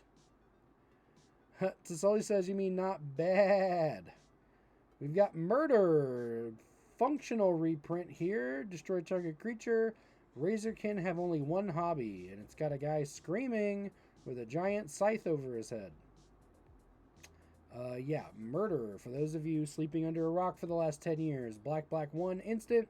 Destroy target creature. And we got a Bear Trap. Who doesn't love a good Bear Trap? It's a 1-mana flash artifact. Pay 3, tap, sack, deal 3 damage to any creature. So we got a Lightning Bolt to creatures. It is an artifact. It only costs 1 mana, but you got to pay 3 to activate it. Next up we have Shard Mage's Rescue. 1 mana aura, flash, enchant creature. As long as it entered this turn, enchanted creature has hexproof. Enchanted creature gets +1/+1. So yeah, it's a 1 mana buff for a 1/1, and it gives hexproof for 1 turn. And it's got flash, and it's a very powerful combat trick, very powerful way to get rid of removal. And it triggers Eerie, and it's an Enchantment Matters set. Lots of great value there with the Shard Mage's uncommon. Beastie Beatdown, another strong uncommon. This is a Gruul card, green and red, sorcery. Choose target creature you control and target creature an opponent controls. If you have Delirium, put 2 counters on a creature you control. The creature you control deals damage equal to its power to the creature an opponent controls. It's a one-sided fight for 2. That also gives 2 counters if you have Delirium. Very, very nice. Next up, we have Razorkin Horde Caller. This is a big old boy. We got a 5-mana 4/4 haste human clown berserker. Whenever you attack, that's not just this creature, that's any attacking creature you control. Whenever you attack, you get to create a gremlin creature token. Know your place, pets. First blood is mine. So yeah, clown decks. Rejoice, you get a new clown. Finally, a real creature type. Keys to the House. So this is a 1 mana uncommon. Very nice card I got to draft a couple days ago. 1 mana, tap, sack, search for a basic, reveal it, put it in your hand. Pay 3, tap, sack, lock or unlock a door of a room you control. So this is really good. You could do the room that gives you a 6/6 flying demon. A 6/6 flying demon room, and then you can relock it with this card, and you can unlock it again and get another 6/6 flying demon. Zarku says, yo. Yes, indeed. We got another Twitching Doll. Oh my gosh, this card's great. This card's a great little standard card right now. A lot of commander decks might be throwing it in there. We got another Twitching Doll. Look at that, 2 Twitching Dolls. Back-to-back Twitching Dolls. We're twinning. We are literally referencing the Shining Twins, which is a throwback to, in chat. Sorry, I'm losing my voice already. Jeez. Yeah, like I said, a throwback to earlier in chat when we were talking about the twins. Whose names escape me. Can't remember their name again. But yeah, good stuff. So yeah, 2 Twitching Dolls. Interdasting. Indeed. So let's see here. What is next? We've got a island, and our foil is a patchwork beastie. So this is another super pushed card. 1 green mana for a 3/3. If you have Delirium, this guy can attack and block. If you don't have Delirium, this guy cannot attack or block. But at the beginning of your upkeep, you may mill a card. So every upkeep, you get to mill a card, and then this guy attacks or blocks once you get to Delirium. It's also an artifact creature, which means it adds 2 creature types for Delirium. The Grady Twins. Yes, how could I forget that? Alexi and Alexa Grady. The Grady Twins from the Shinning. JK. Alright, let's move on to our next pack here. Oh yeah, we also got a spirit token. Very spooky spirit. Very spooky spirit. Look at that. 1980s called. They want their spirit token back. Okie dokie. Let's see. We're going to start off with a common room now in our next pack here. We got about 4 more packs to go. Ticket Booth, 3 mana. Unlock this door, manifest dread. Tunnel of Hate, 6 drop. Whenever you attack, target attacking creature gets double strike until the end of turn. Double strike room. Ermurgurd. Final Vengeance, 1 mana. Additional cost, sack a guy or an enchantment. Exile target creature. Love this card in limited. Amazing. So many creatures with powerful dies effects. 1 black exile. Spine Seeker Centipede, 3 mana 2/1, enters.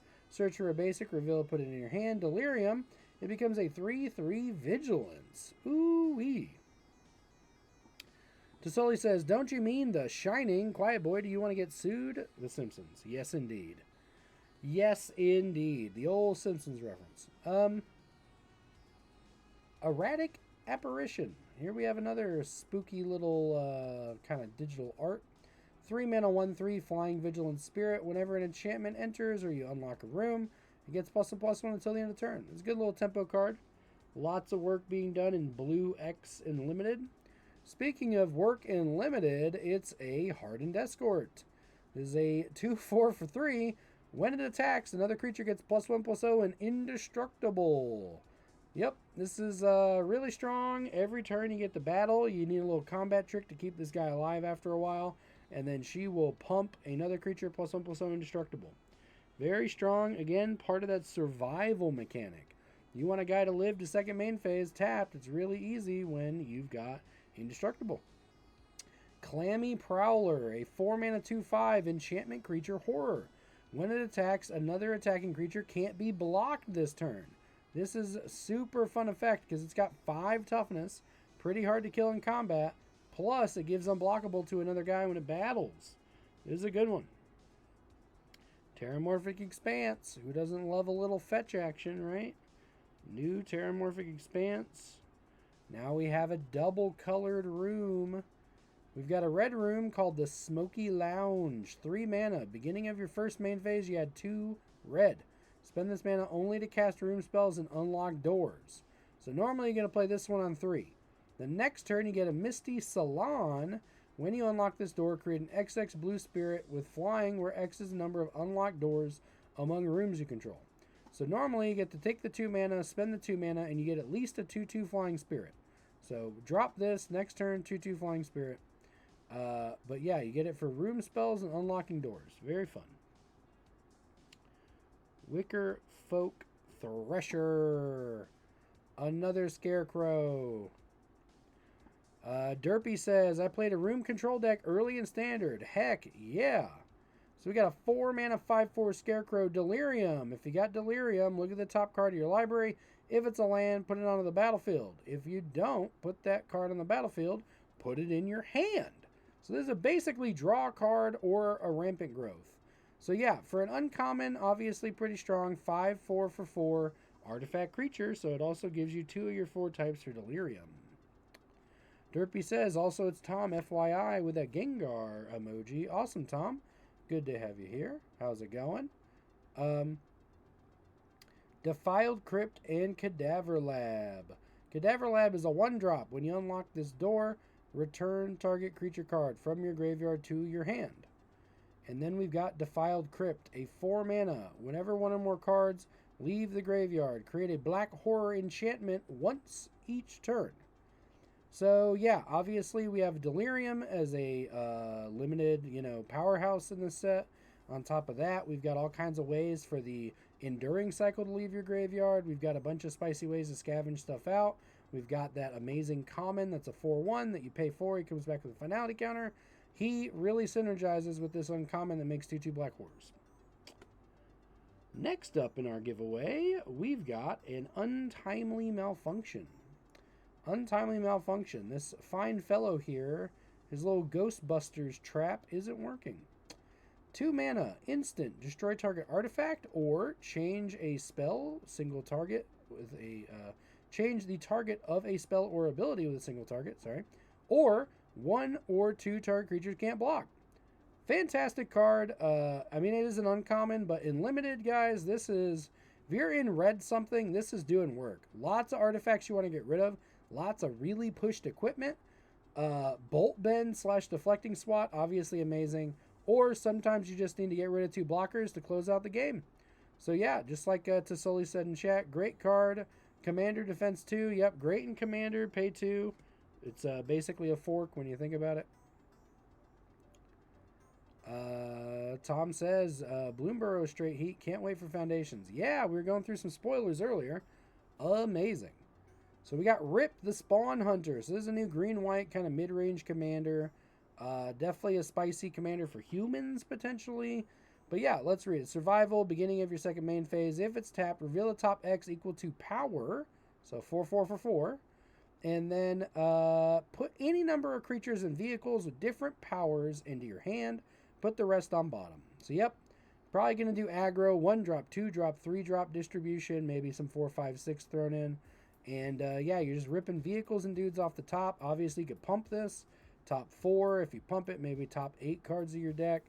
Yeah, it's a fun little card. Obviously, there's a million ways to tap it. There's all the lands, like the Settlement. There's Paradise Mantle. All kinds of ways you can tap this thing. Relic of Legends. You know, if you're building this as a commander, clearly you're pulling a lot of cards off the top. So that's our rare for this pack. We've got a Murky Sewer. That is a foil 13 or less life land. A new Pauper card for sure. Foil Demir one. And, oh, we got 2 foils in our pack. How about that?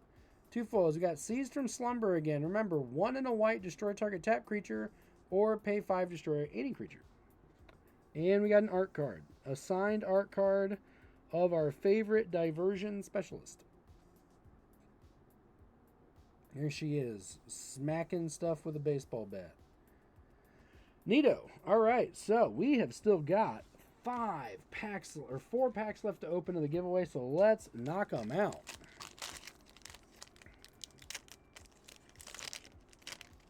So like we were talking about, this week was the Trick or Treat event. So if you went down to your local game store, they had orange boxes for 20 bucks. It's basically a little chaos sealed event. And we went infinite with Enchanted Evening, and we made people not have the best time. That's how we'll explain it. So, more Unsettling Twins, aka the Grady Twins from The Shining. 2/2, 4 mana, Manifest Dread. Another Rampaging Soul Rager. Obviously, with the commons, we're going to get a lot of dupes. Another Friendly Teddy Bear. Represent, I know Tom loves his bears. We got a Spectral Snatcher, everybody. This is 6 mana, 6/5. So one of the fun things about playing limited in this set is there's a whole cycle of basic land cycling, guys. So every single color has a big dick. This is a 6 mana, 6/5 ward, discard a card at common, and they all cycle for the basic land of their color. So there's 5 of them in the set. So it's an easy way to throw them into your graveyard. There's some, there's some reanimation effects. But there's also some solid Gravedigger effects where you can get stuff back. So yeah, this is the black one. Obviously, it's probably going to be abused the most in Limited. So yeah, good that we got to see that common cycle here. Flesh Burrower, 2 mana, 2/2, Death Touch Insect. When it attacks, another creature gets Death Touch. Very solid for your survival deck. People might not want to trade. Another Found Footage. Look at the face down creatures your opponents control. Sack it, surveil 2, draw a card. Ah, our first Anthropede. This is a common you may see on the battlefield. 4 mana, 3/4 reach. Enters, you may discard a card and pay 2. When you do, destroy target room. Love this card, obviously. There's some really busted rooms, and the Peed gets them good. Fear of Falling, 5 mana, 4/4 flying nightmare. When it attacks, target creature defending player controls gets -2/-0 and loses flying until your next turn. Does not lose flying until the end of turn, loses flying until your next turn. So yeah, this is super, super good. Lots of fun will be had. Many, many people, you know, doing the Lord's work there. So, moving on here. Let's see. Drag to the Roots. Ooh-wee. This is a solid uncommon. 4 mana. Destroy target non-land permanent. Already a great card. Already a solid chassis. You know, instant speed. You know, it's not quite a Vindicate. And then Delirium costs 2 less to cast. So it is literally a green and a black to destroy a non-land permanent if you have Delirium and instant speed. You know, Assassin's Trophy, whatever variant you want to look at. Very power crept uncommon for limited, guys. Attack in the Box. Attack in the Box. We've got a 2/4 for 3 toy. When it attacks, you may give it +4/+0 until end of turn. If you do, sack it at the beginning of your next end step. So yeah, basically you make this a 6/4 and it dies at the end of your turn. That is a great Delirium enabler since it's an artifact creature too. Don't forget. Fear of Burning Alive. We've got a 6 mana 4/4 enchantment creature Nightmare. When it enters, it deals 4 damage to each opponent. But wait, there's more. When a source you control deals non-combat damage to an opponent, if you have Delirium, it deals that amount of damage to target creature they control. So if you're playing like Jund, or if you're playing Rakdos, or if you're playing Gruul, perhaps, when you hit Delirium, this thing enters the battlefield. If you already have Delirium, it deals 4 damage to an opponent. Well, each opponent. Normally, that'll only be 1, though, obviously. And it deals 4 damage to target creature they control. That is a powerful 6 mana card. 6 mana for a 4/4 that deals 4 to each opponent, and then 4 to a creature of each opponent if you've got Delirium. Very, very fun card. Oh, and then we have a showcase. Got a showcase here. We've got the Borderless, little Restricted Office in the Lecture Hall. Restricted Office is 4 mana. When you unlock this door, destroy all creatures power 3 or greater. This is very relevant because Animatu is a 2/4. So if you're playing the enchantment precon for Duskmourn, your commander's a 2/4, you want to make sure you got Restricted Office in there. Lecture Hall costs 7. Other permanents you control have hexproof. Ooh-wee. Other permanents you control have hexproof. Very expensive 7 mana, but still very relevant against certain decks. And then finishing out the pack, we have a Rakdos 13 or less Lifeland. We've got a Foil Wary Watchdog. It's a shiny goodest boy. He's a 2 mana 3/1 dog. When he enters and when he dies, you surveil 1. He's great for getting Delirium online. And we've got a creepy treasure. Creepy, creepy treasure. Look at that. Boom. All right. 3 packs left for giveaway number 2. Come on. Crazy Japanese full of things that were worth $1 billion. Okay, so we're going to start it off with a Vicious Clown. Another clown. 3 mana 2/3 human clown. Whenever another creature power 2 or less enters, he gets +2/+0. Go clowns. We've got the old Baelmerk Leech. 2 mana 2/2. Whenever an enchantment you control enters and whenever you fully unlock a room, each opponent loses 1 life. Great little pinger. There's lots of enchantment triggers. Here we've got our land cycling green boy, aka Slavering Branch Snapper. 6 mana for a trampling 7/6. 4 cycling for 2. So yeah, again, you're playing Golgari, you ditch this guy early game, you go get a forest.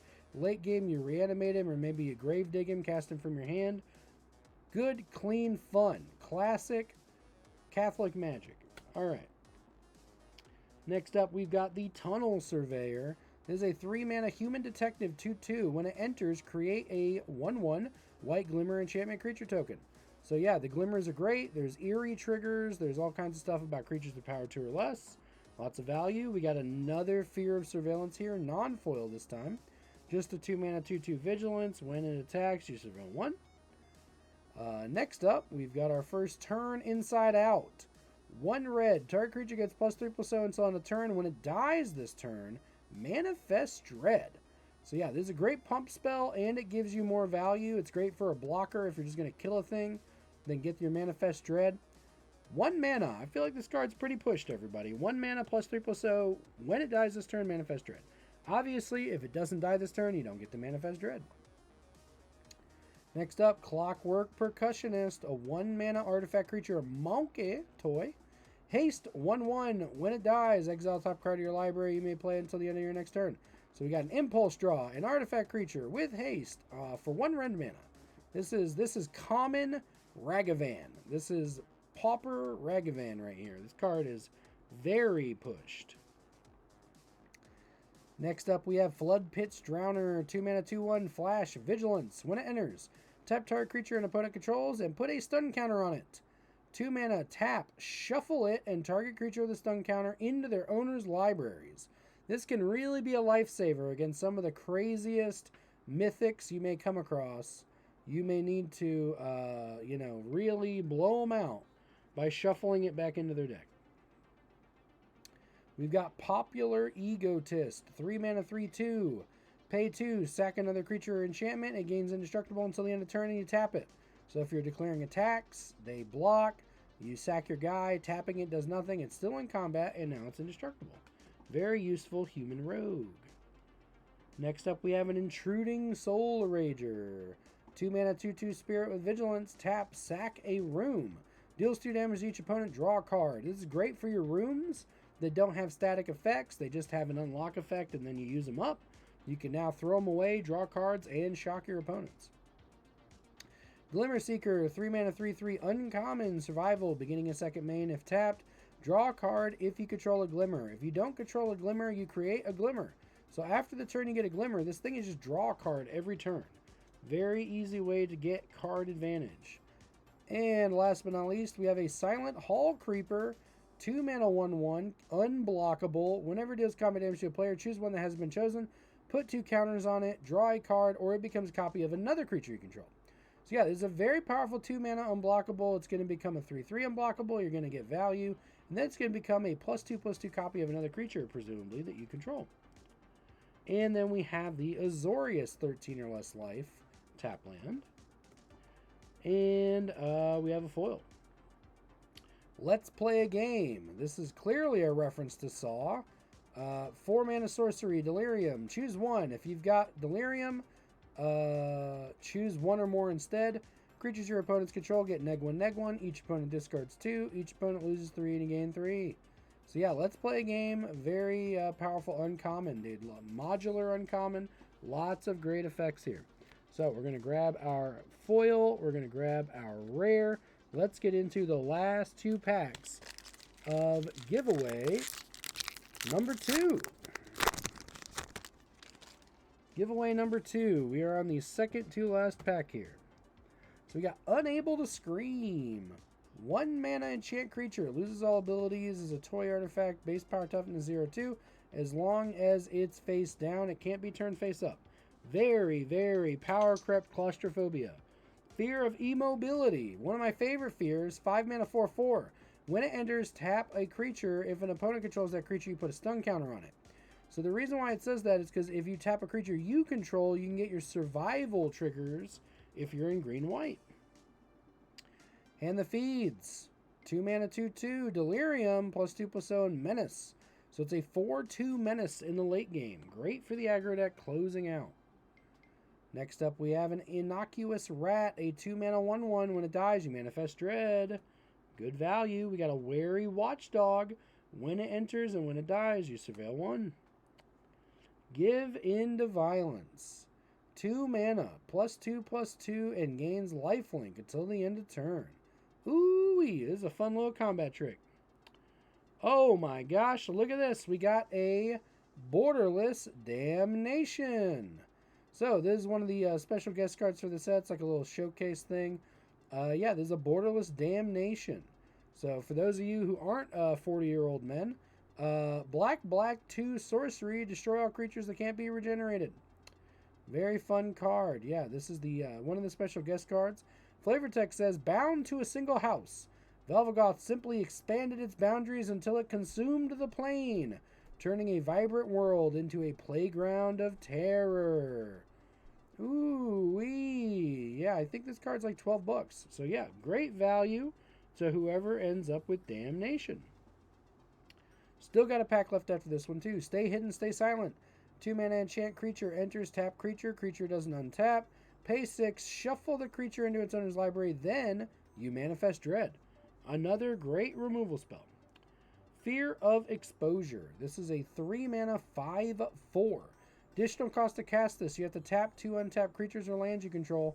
Trample. So if you make a bunch of glimmers and you're in green-white, you tap 2 glimmers. This guy is a 3-mana 5/4 trampler. Very nice enchantment creature. Hey, we got the new Norin. For all the Norin the Wary fans out there, we got Norin Swift Survivalist. So this is a 1-mana 2/1 human coward. Norin Swift Survivalist can't block. Whenever a creature you control becomes blocked, you may exile it. You may play that card from exile this turn. So you can attack all out, exile your guys before damage, and just replay your guys. This card is amazing. This is a fantastic card. It's a 1-drop. It's great in Limited. It's great in Constructed. It's great in Commander. If you like to battle and you don't have white for Reconnaissance, this is a way to kind of get out of jail free. All your guys, when they get blocked, you can exile them. You just pay their mana again. You replay them and you get their ETBs. This is also a special version of the card. You'll notice it's number 145. That's because it's got a dude here. So this is a little known fact about Duskmourn, is many of these cards have little bad guys in the art. So the regular version of this card is just an empty blue doorway. This version of the card, number 145, has a little bad guy spooking Norin the Swift Survivalist or whatever. So you'll see some cards will have these little shadow guys and stuff in the background. That is an alternate art of a normal card. So here we've got Ethereal Armor, the classic 1 white aura enchant creature, +1/+1 for each enchantment you control on first strike. Always a keeper. So not only do we have Showcase Damnation, we also have Mythic, Dollmaker Shop, and Porcelain Gallery. This is a good earn. Dollmaker Shop, 2 mana. Whenever one or more non-toy creatures you control attack a player, create a toy.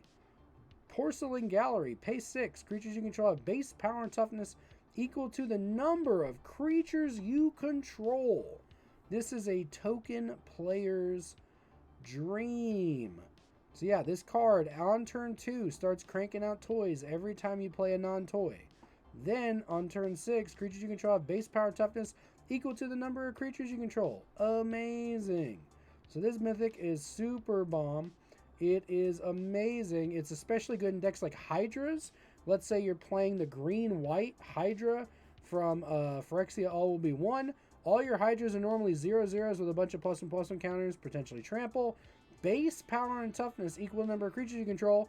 And then they still have all their +1/+1 counters because they're Hydras, right? There's so many cool synergies with this card. You're cranking out a bunch of tokens and then a bunch of pumps turn 6 or later.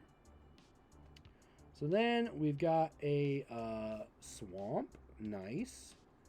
And our pack has a foil.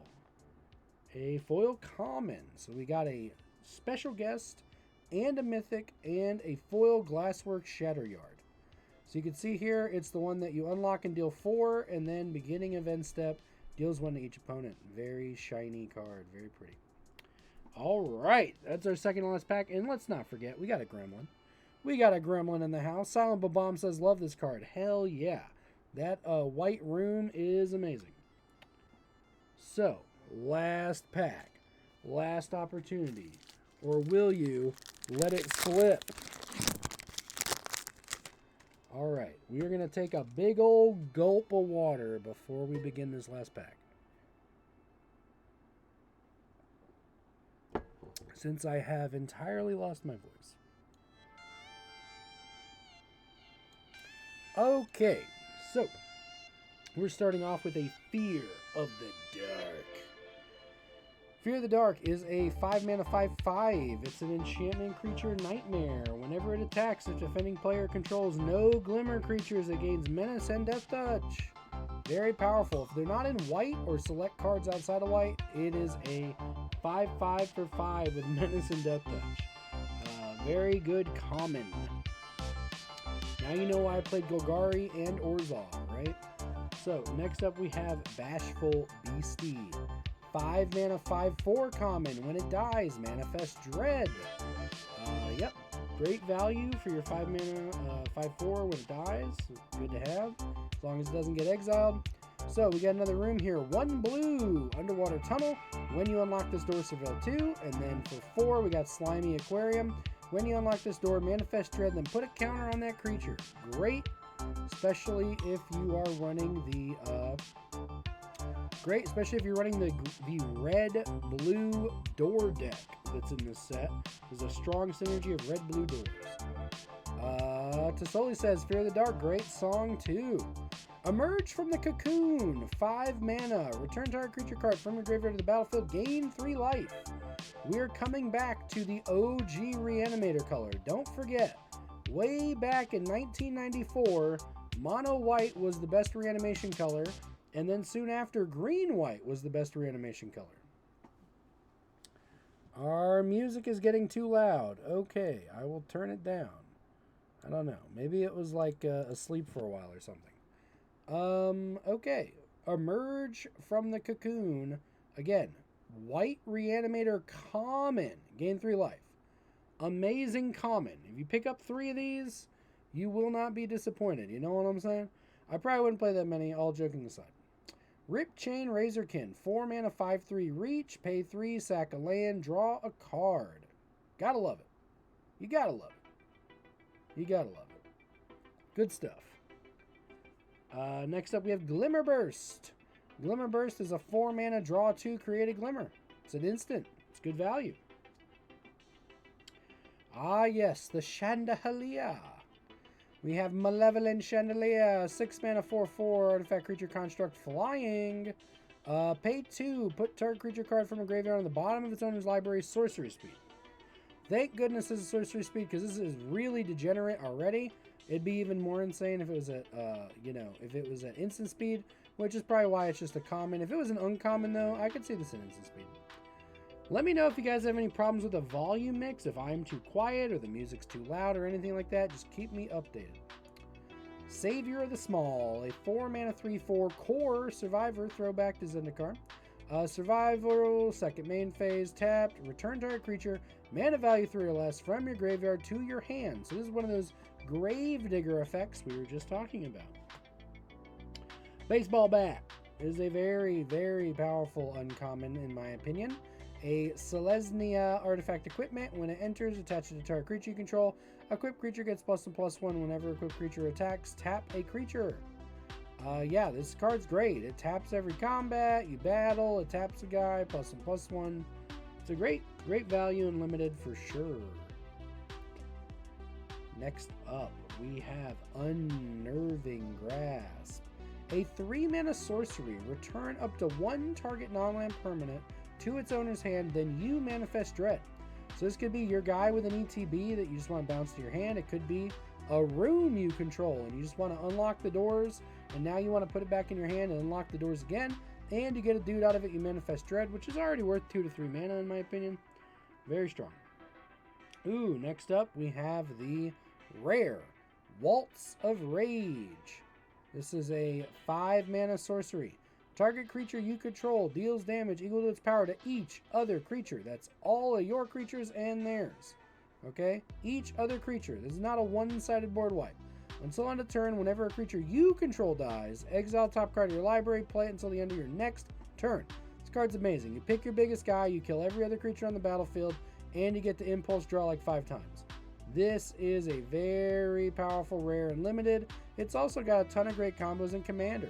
Tons of great commanders that, proc off dealing damage. Lots of good stuff. Waltz of Rage. And our last pack has another rare.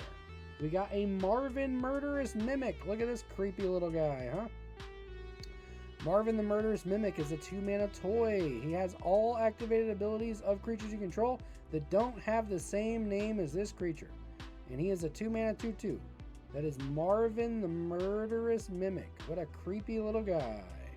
Another creepy toy. Then we have a full art Plains in all its majestic glory. And we have a cackling slasher. So yeah, it's the foil 4/4 for 4 if you have a dice trigger. And we got a glimmer. It's a little enchantment creature here. Looks like a bunny. Okay, so that was quite the the last two packs were super strong. But yeah, lots of great pulls. Twitching Dolls and Damnations and Mythics. Everything we pulled tonight is up for grabs, but we just want to show off the bougie stuff. Yeah, so Pickin says another creepy toy. Fire says strong ending. Yes, indeed. So, Nightbot has been listening to everyone who has been talking in the chat. And what we need are people in the chat to talk now. So, we are going to flip the video back to my beautiful face. Okie dokie. Okay, so we are going to show you guys the Nightbot panel to remove any dispersions that this is rigged or whatever people say on the internet who are salty. Tasoli says, I need you to open my packs. Great pulls. Yes, indeed. We are very lucky. We don't even have Ellie, who's down in Chattanooga right now. We don't have her good luck charm. Fire Extreme, good luck everyone. Atomic says, nice stream. So, everyone has been patiently waiting. We want to reward you for hanging out for the last hour or two. And we are going to open up a new screen share here for Nightbot. Bum, bum, bum. And we're going to make our monster grow. All right, folks, we got a lot of viewers here and only 8 people are on the list. I see 5 more people who should be chatting. So, if your name is not Atomic, Detroit, Fire, Frostnew, Pickens, Silent, Tasoli, Zepter, you can't win anything. You have to have chatted for the last 15 minutes. So, I'm going to type it in the chat right now. Last chance. Last chance. You must type in the chat to win. So chat now. And we're also going to do a countdown, just in case. Yep. So everybody's saying good luck. Everybody's talking in chat. Very nice. We got 9 users. We're going to give everybody just another second. Alrighty, folks. Fingers crossed, says Fire Extreme. You better believe it. Rub your lucky horseshoe. Whatever good luck charms you got.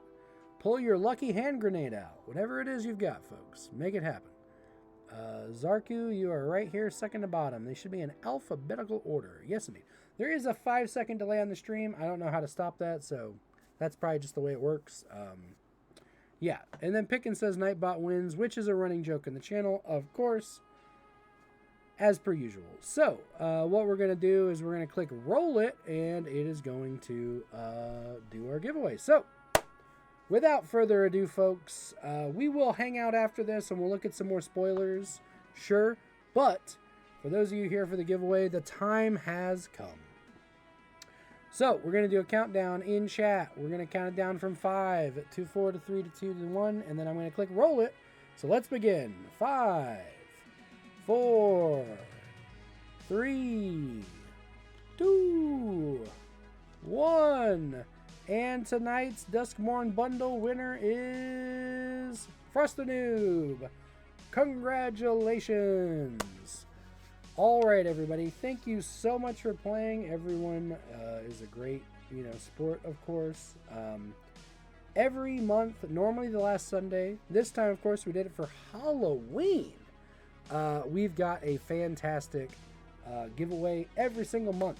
So before we go, we do want to screen share our Facebook one more time.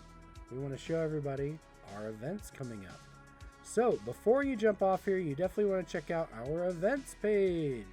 So happening right now, the Facebook, Twitch, and giveaways, obviously. But in addition to that, we have Saturday, November 16th, $10 Casual Commander. If you live in East Tennessee, maybe you want to come out. I don't know. Sounds like a good time. $10 Casual Commander. This is Point Quest, the same thing we've been doing every month for most of the year.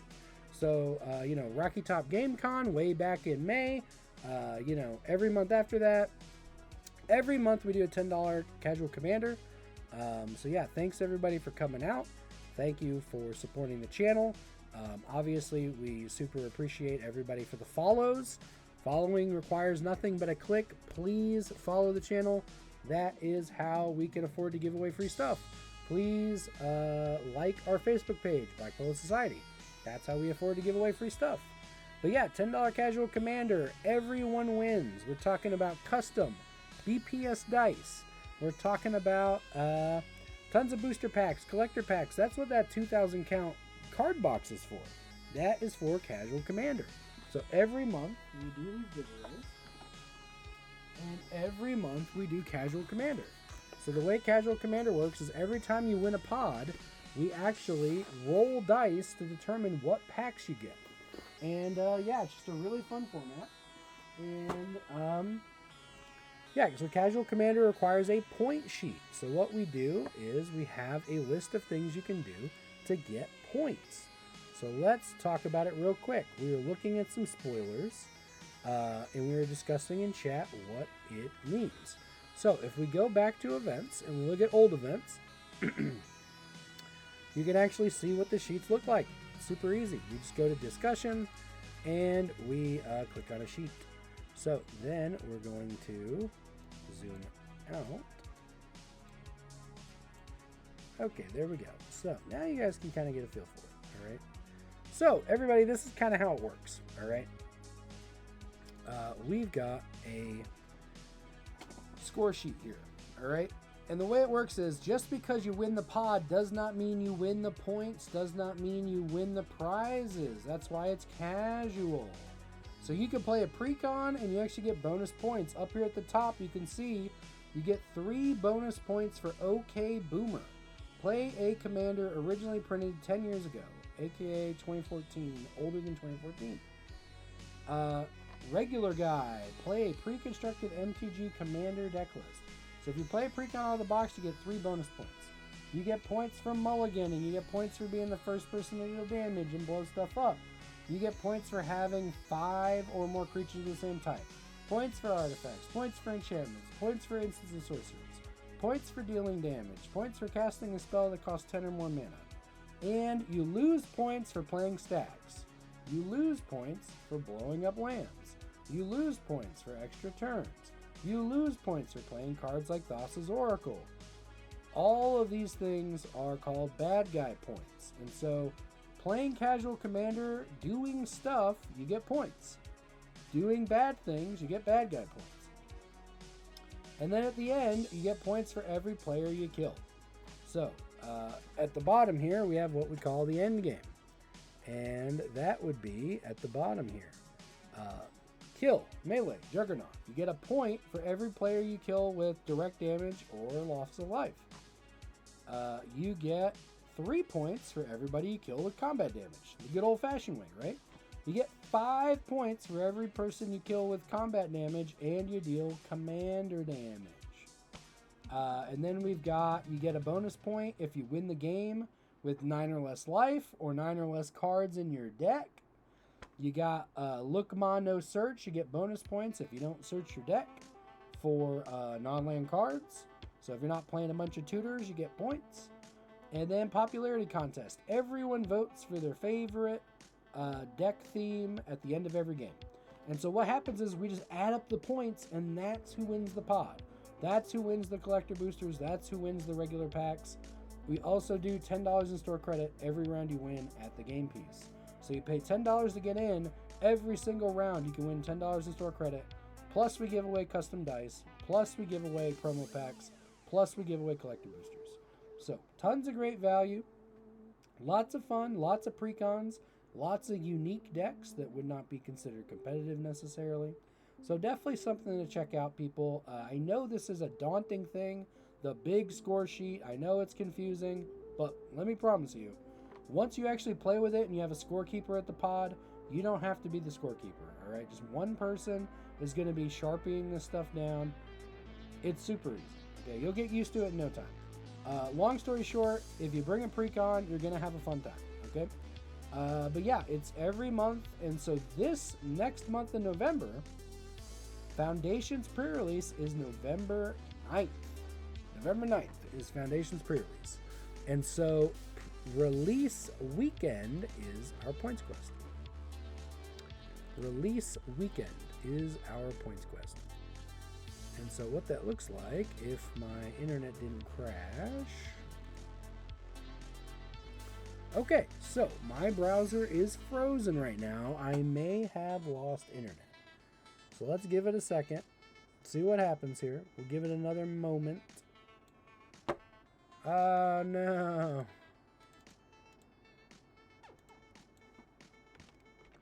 Okay, please work, for the love of God. Okay, I think it's working now. Please, please, please load. We're trying to load the Facebook events page. So remember, you can simply go to facebook.com/groups/BlackPoloSociety, and you can look at all our events. Every month we do a giveaway. Every month we've got the points quest. We give out tons of fun stuff. It's a really good time. Hey, there we go. So our internet came back and we are now loading the page. So remember, our giveaway is happening right now. Saturday, November 16th, aka release weekend of Foundations. All the Jumpstart commanders will be out. All the new Foundation cards will be out. All that stuff will have been out for a week. You can build new commander decks and show up. And to remind you, this is at the Game Piece in Alcoa, Tennessee. Okay? So we're going to give them a shout out. Okay? The Game Piece in Alcoa, Tennessee, in case you're really bad with directions. Knoxville, Tennessee, south. Chattanooga, Tennessee, north. North Carolina, go west. Nashville, go east. This is us right here, okay? Knoxville, Tennessee, south, okay? So, Alcoa, Tennessee, the Game Piece. Once a month we do this. Sometimes we get 10 people, sometimes we get 30 people. So, we really appreciate it when people are actually on Facebook and they say they're going or they click if they're interested. It really helps us figure out what we need to do each time, okay?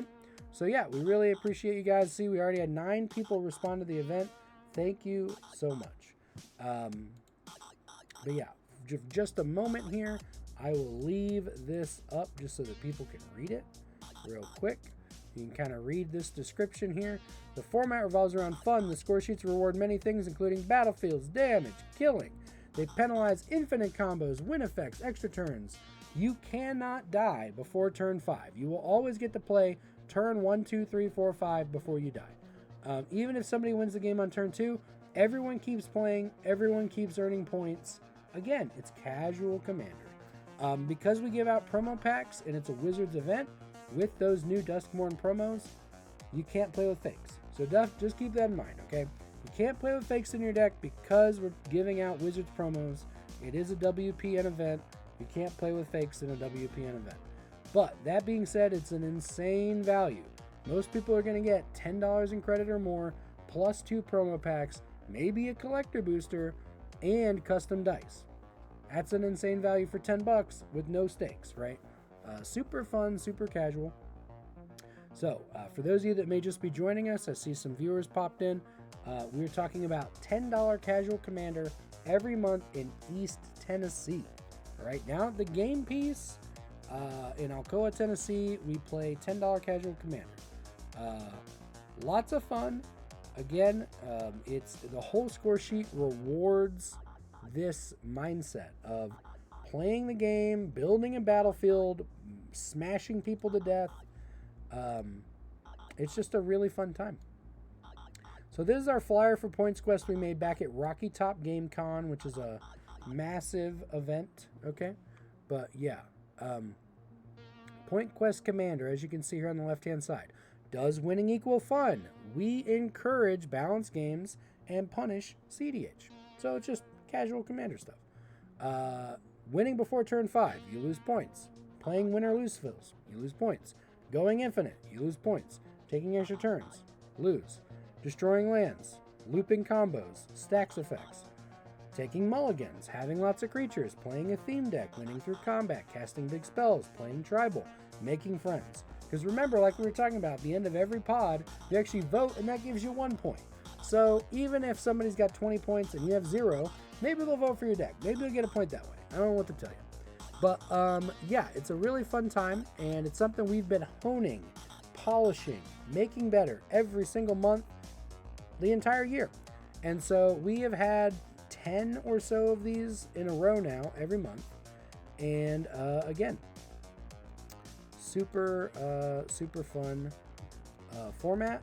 It's based on East Coast Gamers League from like 8 years ago. And yeah, we always have these score sheets. Every month we mix it up a little bit, but remember, this is a casual commander. It doesn't matter if you kill everybody on turn 5, you're not necessarily going to win. It's based on getting these achievements. So yeah, lots of fun. Thanks everybody for coming out for the Facebook giveaway, for the Twitch giveaway. Congrats to Frosty Noob for the Duskmorn bundle. Congrats on Daniel for winning the Facebook giveaway. And yeah, just make sure you give us a follow. Again, it's totally free. It only takes a second. That's how we get paid here. We really appreciate it. I'm going to go to the bathroom, and then we're going to come back. And we are, whoever's here, we're going to keep looking at these Mythic spoilers. All right. These Mythic spoilers are amazing. So we've got Foundations, and we've got Foundations Jumpstart, aka Jumpstart 25. And there are more spoilers every minute. So when we get back from a quick bathroom break, we are going to look at this. Thanks again, everybody. Be right back.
Alrighty, folks, we have returned.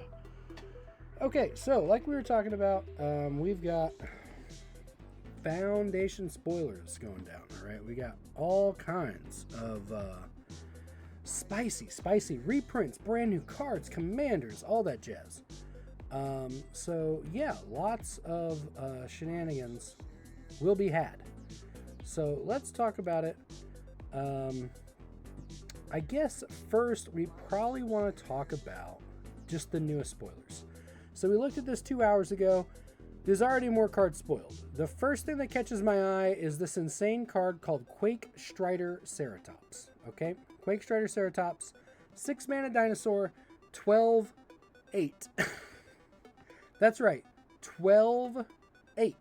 Okay, very powerful. Very powerful chassis here. A 12/8 for 6. Vanilla. Reminds me of the new Multani and Yargle that came out last year, right? So we've got Quake Strider Ceratops, 6 mana, 12/8. We also have Rise from the Dark Realms reprint. Put all creature cards from all graveyards onto the battlefield under your control. We've got Loot Exuberant Explorer. You may play an additional land on each of your turns. Pay 6. Look at the top 6 cards of your library. You may reveal a creature card with mana value less than or equal to the number of lands you control from among them and put it on the battlefield. Put the rest on the bottom in a random order. Pretty strong. Pretty darn strong for a 3-drop. You will notice that this does not say it's sorcery speed. So, folks, that is pretty crazy. That you can basically get a... you can basically rip a, on turn 6 mana, you can rip a 6-drop for free. A creature card, mana value less than or equal to the number of lands you control. And then put it onto the battlefield. So, yeah, a new loot. Who doesn't love loot? He's our little mascot, remember? We got this sick little, loot insert from the bundle. The Outlaws of Thunder Junction bundle. This is loot. Well, now we got a new loot right up over there. We got a new loot. So that's cool. Yeah, so let's see. We have Heir Apparent, obviously. A pun on Heir Apparent. When this enters, create a number of rabbit tokens equal to the number of other creatures you control named Heir Apparent. A deck can have any number of cards named Heir Apparent. Oh my gosh, that sounds amazing. When this creature enters, create a number of 1/1 white rabbit creature tokens equal to... Wow, that's pretty impressive. For those of you who know me, I love playing cards that say they can be played any number of times, any number in a deck. I'm a big fan of any number in a deck. So yeah, Heir Apparent. No one has left a comment yet on this spoiler. This is brand new, so let's go ahead and take a look at any Rabbit Matters cards. So, Rabbit Matters. Okay, so we have Jacked Rabbit. He seems okay. We have Kadira, Caller of the Small. We already have her. Tempt with Bunnies, Season of the Burrow, Phineas H. Archer.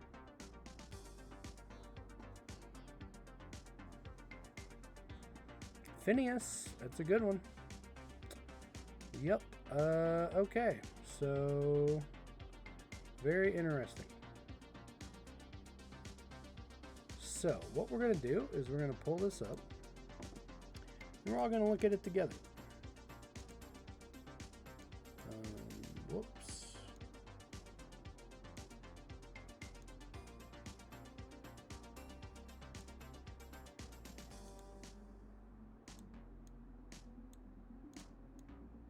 Okay, so if we go back up to the top and we scroll a little bit, boom, there we go. Okay, so we just need to shrink this down so everybody can read them. And a little bit more. There we go. That's a sweet spot.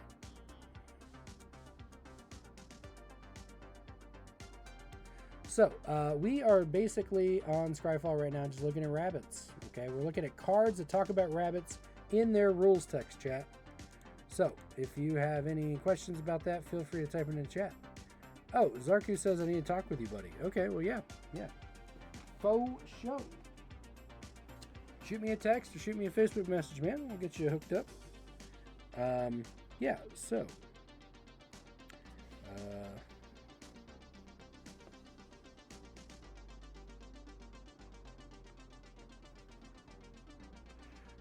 So yeah, we got a coffee Atkins protein shake here.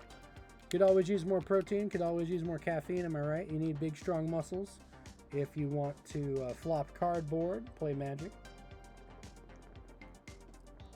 So, without further ado, we will look at every card that has rabbit in the rules text in honor of our new Heir Apparent. The new Heir Apparent. So we have Kadira, Caller of the Small. Got some different printings here. Let's look at the pricing. Okay, we got 31 cents for the foil etched, 9 cents for the ugly one, And then 15 cents for the regular one. Alright, we're going to see if we can get it on TCG Player. Let's go. Does anyone have a bunch of copies of this?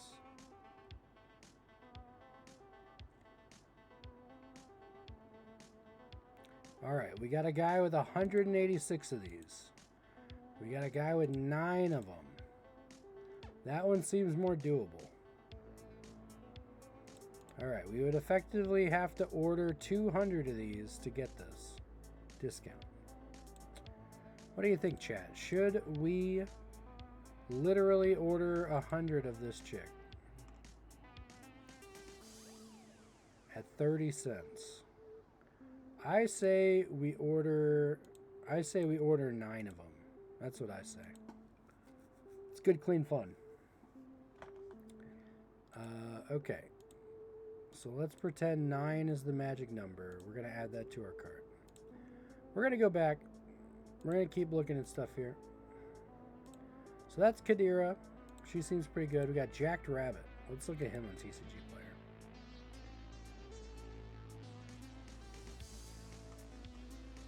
Player. Or filters. Okay, filters are good. Whoa, this guy's got 44 Jacked Rabbits. Whoa. So let's see. Jacked Rabbit spiked, what, a week ago? $5 low. Interesting. 470 low. Okay, well. Let's get like 10 of them. It seems like a good one, right? Seems like a good investment. Good solid magic investment. Tempt with bunnies. Draw a card and create a rabbit. Then each opponent may draw a card and create a rabbit. For each opponent who does, you draw a card and create a rabbit. Boom. All right, let's do it. Well, actually, let's look at the other arts. Sorry. Oh, the borderless is cheaper. Whoa.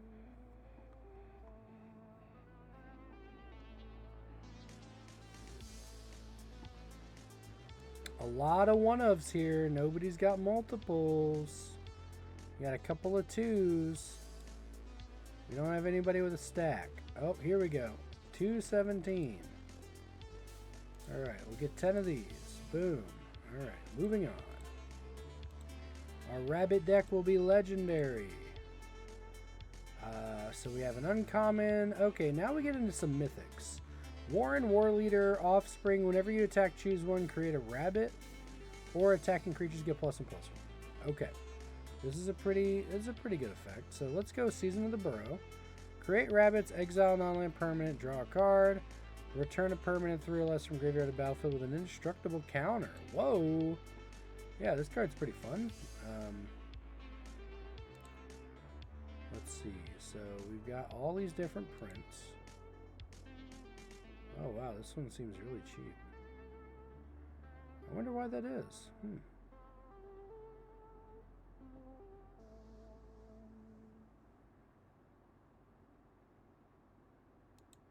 Okay, so let's get this version and see if we can pull a couple. Let's see what we can do here. We got the 2. Oh, shucks. Nope. Alright. No luck there. Okay, so for those of you just joining us, we are buying a bunch of rabbit stuff, looking at the new spoilers. New spoilers. So, now we'll go to the Warren War Leader. Ooh, okay, so we got the big old rabbit version. We're going to find him. We're going to get that.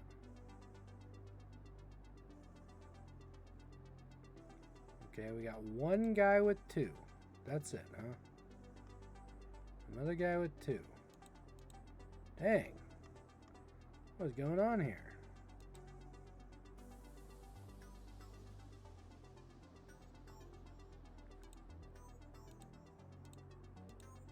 Alright, we're going to add it to cart. Let's go.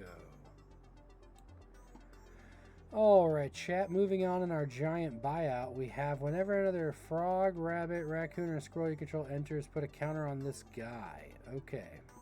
Seems good.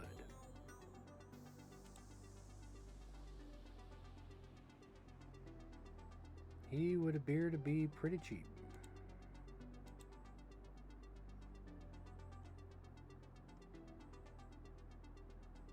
This guy's already in our cart. Let's go.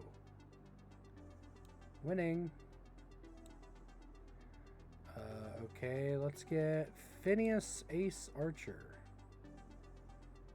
Alright, there's a $50 one. Don't know if we're in love with that. Let's look at the 50-cent one before we blow 50 bucks. How's that sound, chat? Let's see. So we're buying a bunch of rabbits. Give me all your rabbits. No one seems to have a plethora of Phineas. That is very unfortunate. I'd hate to have to pay shipping or buy a lot of them.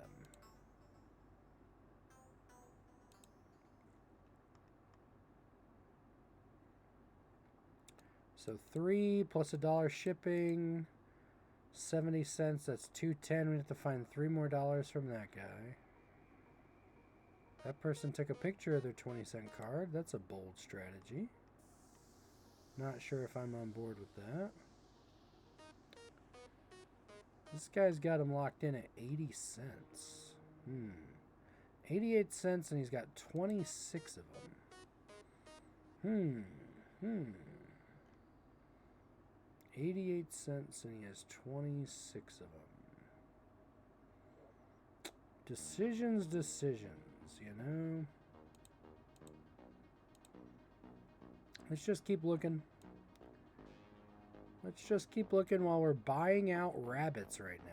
We're on TCG Player. We're buying out rabbits because of the spoiler for Heir Apparent. Simply says, whenever this creature enters, create a number of rabbits equal to the number of creatures you control named Heir Apparent. The deck can have any number of cards named Heir Apparent. Seems amazing, right? Seems simply incredible. So we will keep going down the list of things we're going to buy.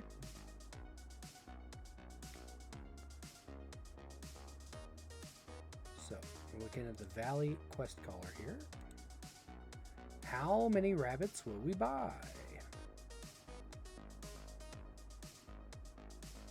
So we're looking for sellers that have a lot of rabbits, or sellers that we've already purchased from. No one really has more than 1 or 2. There's a couple of 3s. All right, definitely doing this guy because we've already got him in our cart. Definitely doing this guy. Okay. So I believe that went through, right? Okay, so we're buying out rabbits for the Heir Apparent. For those of you just joining us, I see we got 2 new people in chat. What's up? What's up? Welcome to BlackPoloSociety. We are at Mythic Spoil looking at brand new spoilers from tonight right now. Heir Apparent is the new card that a deck can have any number of cards named Heir Apparent. We are on TCG Player, and we are just buying a bunch of rabbits. So we are going off the deep end here. We got a cart full of rabbits. We got Carrot Cake. We got Head of the Household Homestead. Okay, so we've bought every rare or mythic that has to do with rabbits. What a time to be alive. Let's sort by price. We'll do all prints. So the only thing we haven't bought is the bougie version of Phineas. We have 10 of the cheap version of Phineas. We have not purchased any of the expensive version. So let's see. We have not bought the expensive version of Hop to It. So let's take a look at that. See if anybody has a pack of them here. I'm assuming many sellers are going to have like 20 or more. They're clearly not going to be the cheapest ones,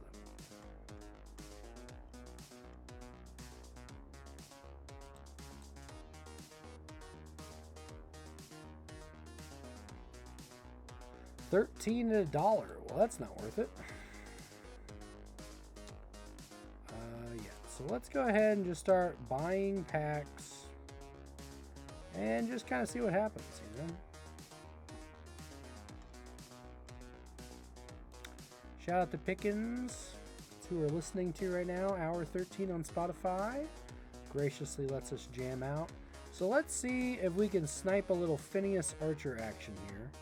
Is a $52 fellow. Are there any beat up Phineas? No beat up Phineas. Let's see. Don't think this will do anything. Looks like they're all English. Huh. Alright. Phineas has been in a great decline. So looking at the chart, folks, Phineas peaked at $68 during Bloomborough pre-orders. Right? And as we can see, after release, he's kind of tanked.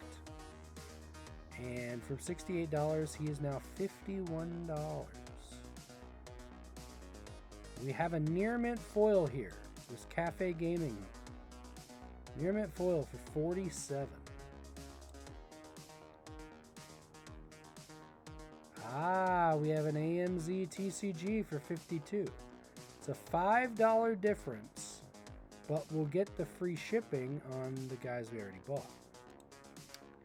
So we are going to just buy the cheapest one because it doesn't really make sense to pay $5 extra to get a free shipping, right?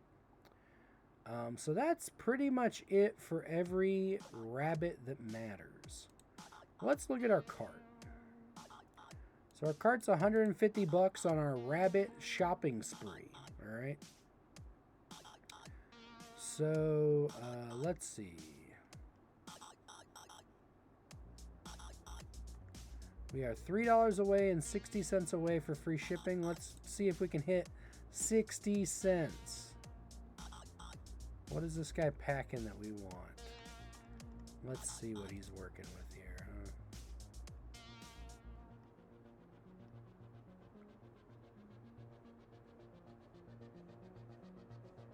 See what playmats this guy's got, huh? Flesh and blood. Ew. See what else this guy's rocking, huh? Let's see if he's got anything extra spicy. Okay.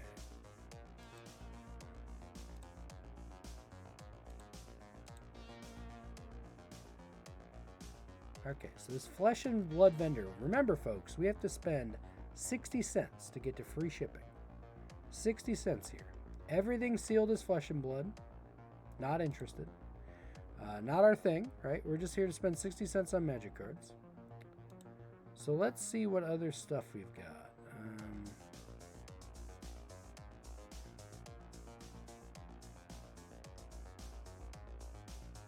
I don't think there's any specific sets we're looking for.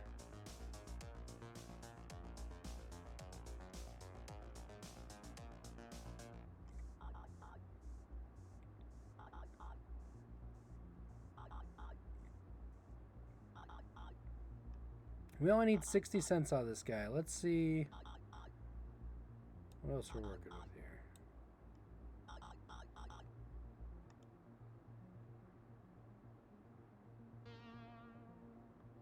Burger King promo. What? Leafeon from Burger King. Heck yeah. Alright, we got a little distracted. That was a mistake. Let's see what else he's got.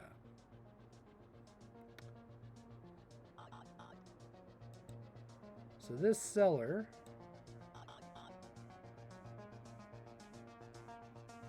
has a Burger King promo. What else? What's Commander Collection Green? What do you got? The Soul Ring? Ooh, the Sylvan Library. That is not 60 cents.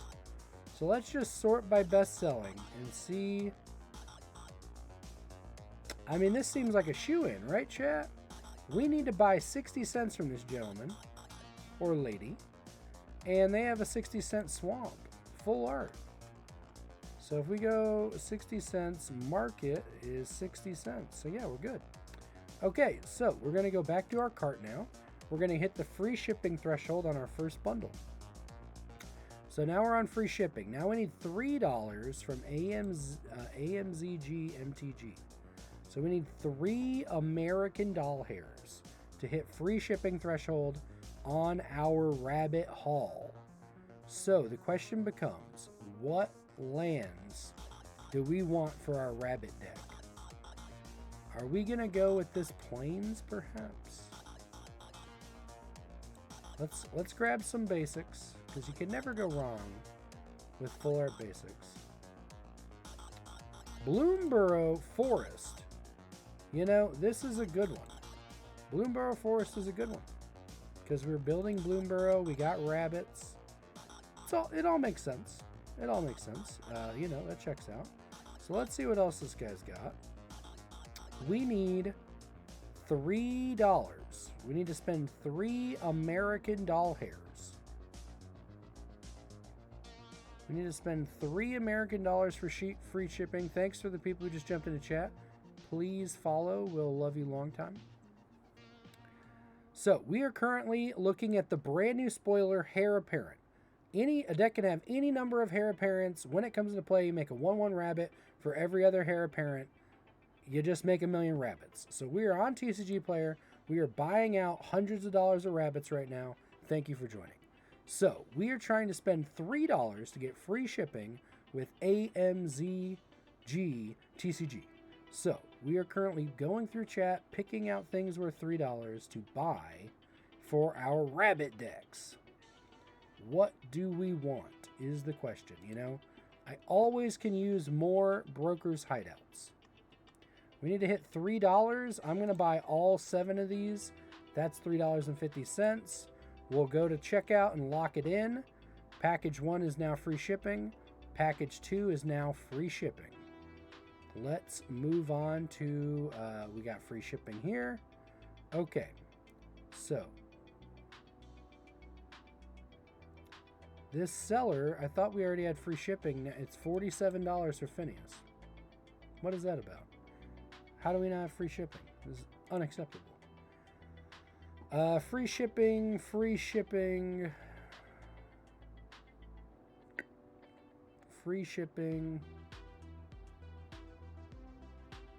Okay, so we're currently at 154.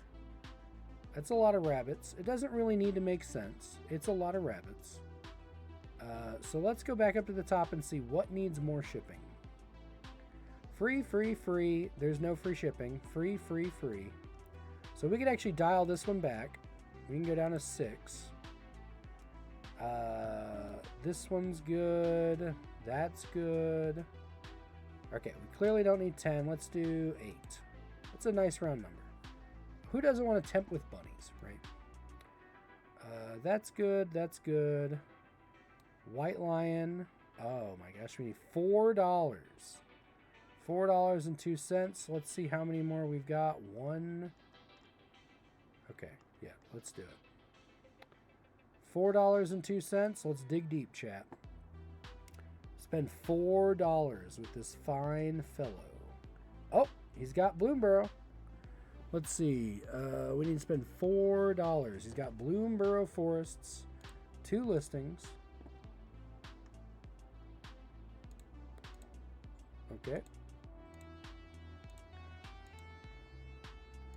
So that's $1.30. We need $2.70, chat. $2.70. The hell does this do? Fight. +1/+0 trample. Power 4 draw. Sure. We need $2.40. $2.40 from this seller. Tell me your secrets. Zarku says, ship them to me. $2.30. We got Plains. Island. Ooh, Bloomborough Plains. Jackpot. So that'll put us at $1.20. So now we need $1.10. Now we need $1.10 from this gentleman. And that's $1.20. Oh no, we already have these in our cart. I've been betrayed. Dang it. Okay. Oh no. Oh no. Oh no. Okay, so we need $1.10. All right, chat. We need to find $1.10 to buy right now for our rabbit buyout. Okay, we're going to get this card because we're going wide. We're going wide with rabbits. For those of you just joining, I see we got 2 new viewers. Welcome, welcome. We are currently looking at spoilers. Hot off the presses, just spoiled an hour ago. Heir Apparent. When this creature enters, create a 1/1 rabbit equal to the number of other creatures you control named Heir Apparent. A deck can have any number of cards named Heir Apparent. We are now buying out all the rabbits on TCG Player, and by all the rabbits, I mean $200 worth of rabbits on TCG Player. So we are currently going through, and we're trying to hit free shipping thresholds for every single person we're buying from right now. So we currently need about 40 cents to get free shipping on this guy. We need 40 cents in green, white rabbits matters. We are having a fun time. Green, white rabbit matters cards. Let's go. Oh. Is this new? Okay, we don't already have that one. We may be over the limit. We may actually already be there.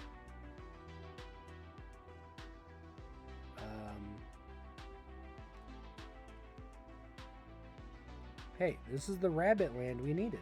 Boom. Okay, so let's go back to our cart.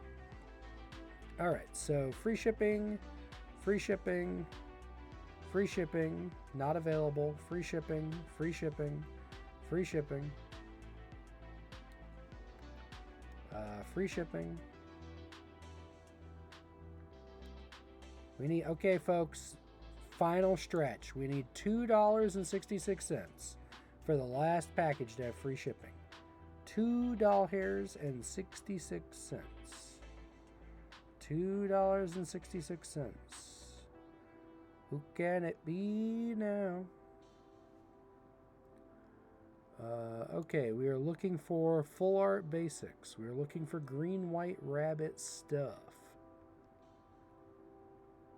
We are looking for, I don't know, Enduring Innocence. That's a pretty good one. The Overlord.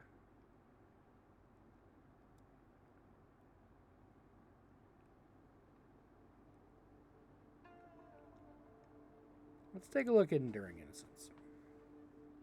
This card definitely slaps. We definitely like it. Whenever one or more other creature you control power 2 or less enter, draw a card only once a turn.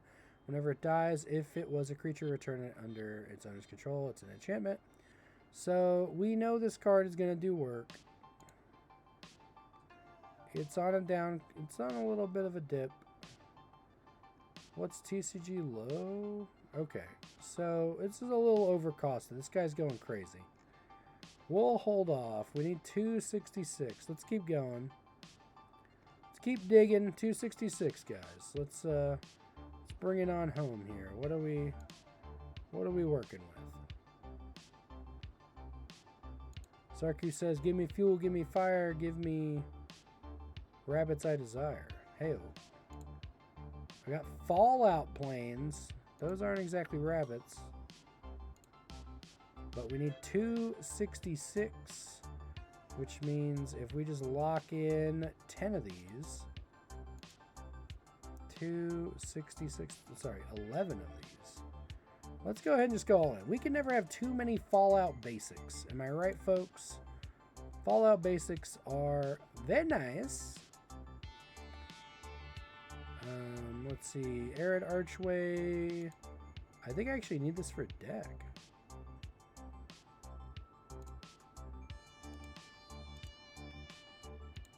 Okay.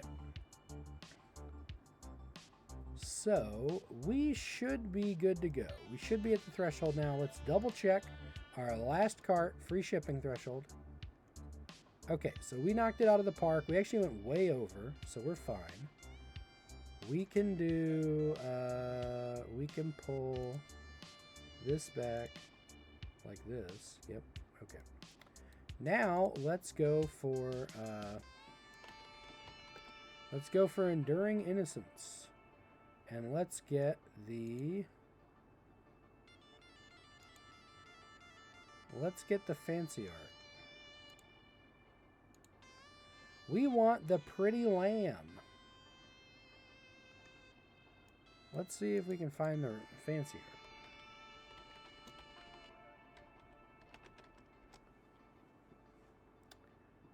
Oh, that's so weird. I could have swore there was a... Oh, yeah. Okay, we're going to leave this guy's store. That makes sense. Okay. Okay, so the super bougie one is 80 bucks. 140 is TCG Direct. 140 is TCG Direct. This thing has been on a huge upswing for the last 2 weeks. Japanese Showcase Fractured Foil.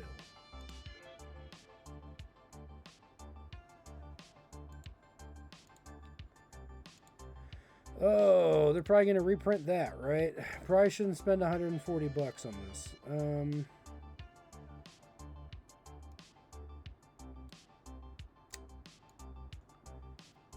Okay, let's go with, yeah, let's get the art card and we'll just say we got the bougie one, right? If only that's how it worked, right?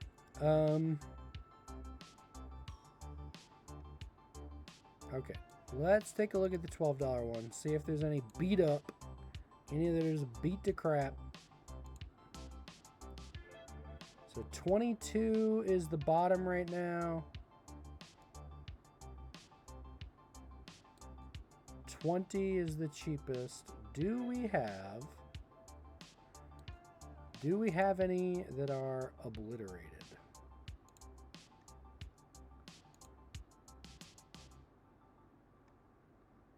Ooh, okay. So this is actually very interesting, chat. So as you see, the bottom is at $20 in English. Japanese is only 12. So we're gonna get a Japanese foil. Yeah. We get a foil Japanese of this art right here. Actually, we will double check the game piece. While we're here, we'll double check the game piece because I think I saw one of these get traded in. Shucks, I think it already sold. So Dalton has Enduring Tenacity Japanese foil, but not the sheep. Curses, he does not have our sheep. Okay. Well, we double checked. So we're gonna pick up, so $27 is direct. We're picking it up for $12.95. What a value. Let's go to checkout. Alright, we're at 146, easy mode. Alright. We're gonna stop the screen share real quick, everybody, because obviously I'm not gonna show you my credit card info. And then we're going to cash out our $150 in Rabbit buyout. We did it, everybody. The Rabbit buyout is complete. Welcome to the Rabbit of Wall Street. Okay, it's just like Wolf of Wall Street. It's just a little bit of a permutation there, okay?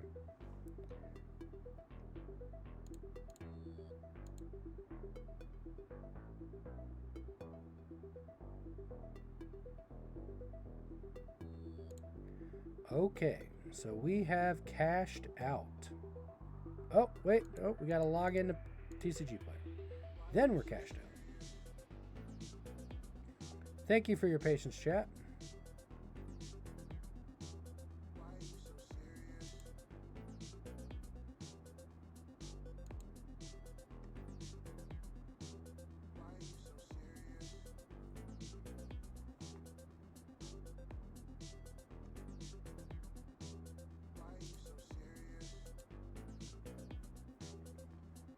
Sorry, guys. We had to log into TCG Player to do our Rabbit buyout. All right.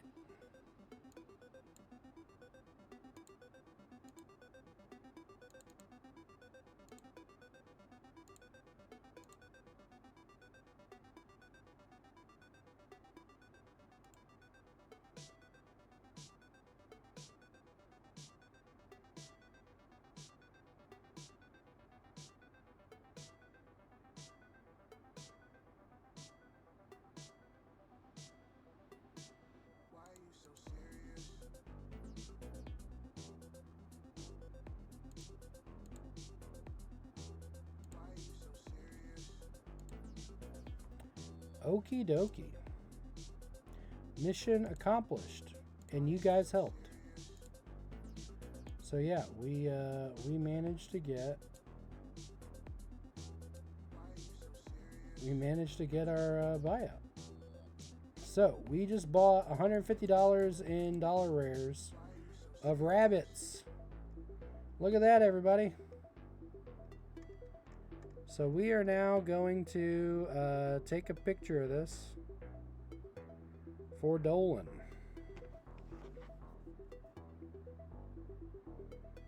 All right, we're going to take a picture of this and send it to Dalton and tell him, hey, we're buying out all the rabbits.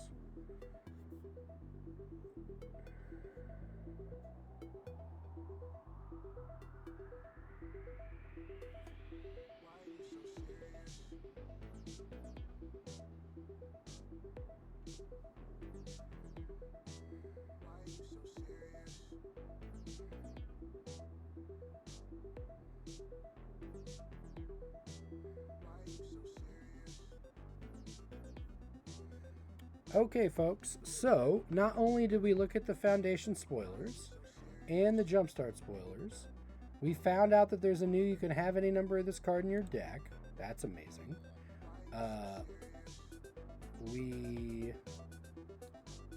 Oh my goodness, let's just go ahead and refresh the page again. They spoiled more stuff. So, for those of you just joining us, we already looked at the 6 mana 12/8 that just got spoiled. Now we're looking at Drakuseth, Maw of Flames getting reprinted. Value Town.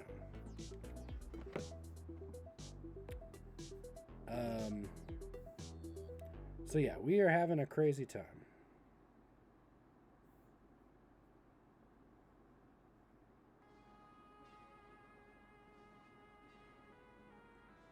So yeah, we already looked at the new loot. We have a boar that's called Eager Truffle Snout. It's a 3 mana 4/2 trample. When it deals combat damage to a player, create a food. So, you know, many food players will rejoice.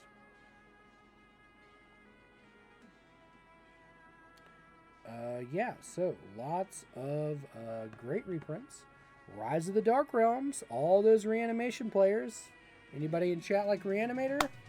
Put all creature cards from all graveyards onto the battlefield in your control. This is going to be legal and standard for 5 years. Because remember, Foundations is legal for 5 years in standard, unless cards get banned. And remember, pre-release is just a week and a couple days away. November 9th is pre-release. November 16th, we're doing our casual tournament in East Tennessee. So, let's see if there's any other spicy spoilers. We have Corsair Captain. Corsair Captain is a 3 mana 2/2 human pirate. When it enters, create a treasure. Other pirates you control get +1/+1. Very nice. Very nice indeed. Lungs full of sea air and a hold full of loot. What a life. We have the Squire Knight. Sky Knight Squire, sorry. 2 mana 1/1 Cat Scout. Whenever another creature you control enters, put a counter on this creature. As long as the creature has 3 or more counters on it as flying and is a knight in addition to their other types. Very spicy. Very spicy. So, when we started the stream 2 hours ago, we already saw the Authority of the Consoles and some of these others. Remember, folks, we really appreciate follows. It's totally free to shoot us a follow. We really appreciate it. Yeah, so lots of cool spoilers. Jumpstart and regular.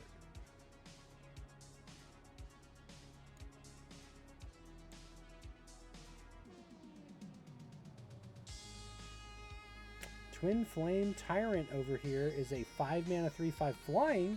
If a source you control would deal damage to an opponent or a permanent an opponent controls, it deals double that damage instead.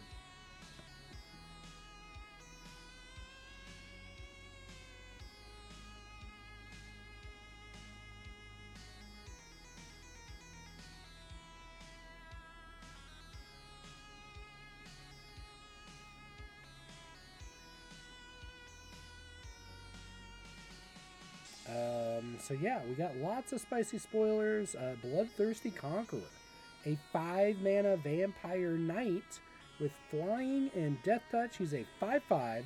Whenever an opponent loses life, you gain that much life, aka Exquisite Blood.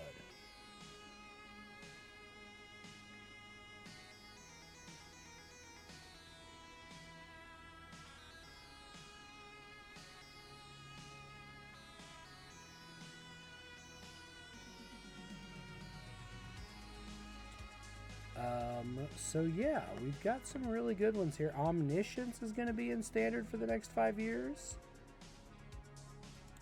We've got Herald of Eternal Dawn, 7 mana, 6/6 flash flying. You can't lose the game, and your opponents can't win the game.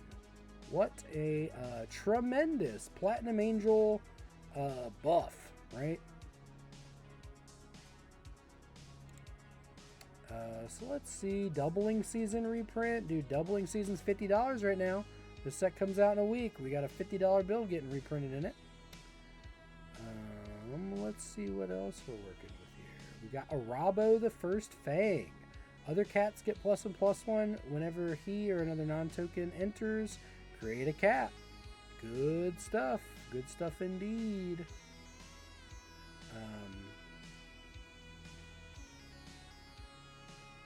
We got the 9 Lives Familiar. 9 Lives Familiar here. This creature enters with 8 revival counters on it if you cast it when it dies. If it had a revival counter, return it with 1 less, beginning of the next end step. So, a very powerful sack element. Alrighty, folks. That sums up most of the spoilers. We already talked about the news. We already talked about Foundations coming out in just a few days. And by a few days, we mean 10 days. Path of Exile 2 is coming out. The Monster Hunter Wilds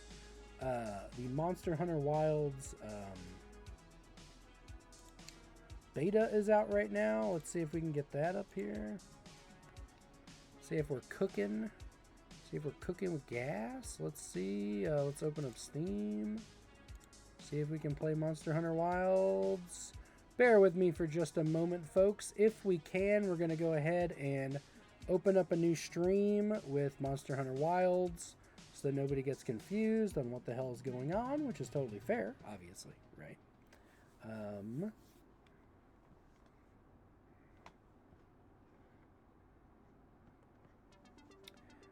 It is loading as we speak, folks. Doot doot doot doot doot doot doot doot doot doot doot doot doot doot doot.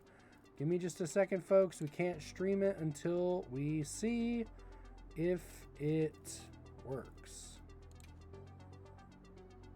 Okay, give me just a sec here.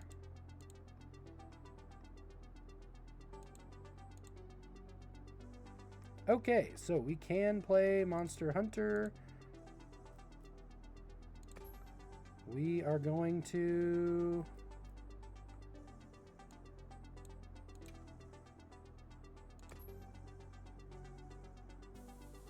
Ta-da!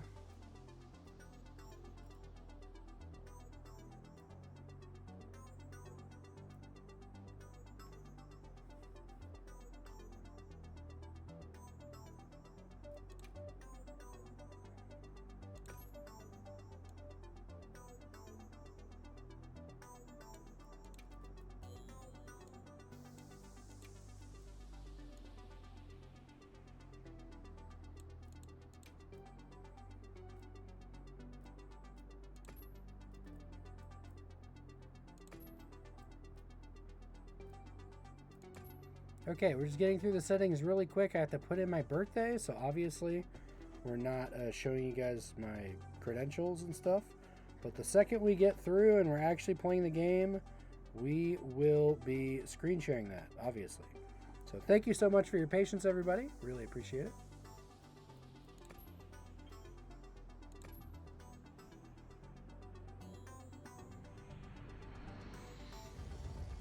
Okay, let's see.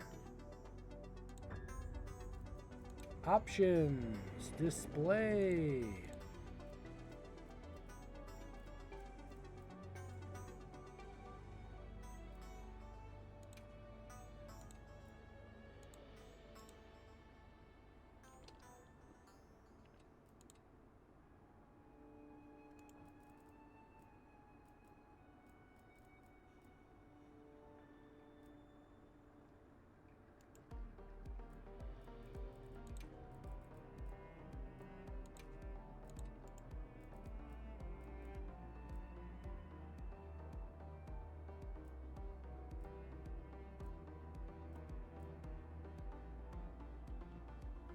Okay.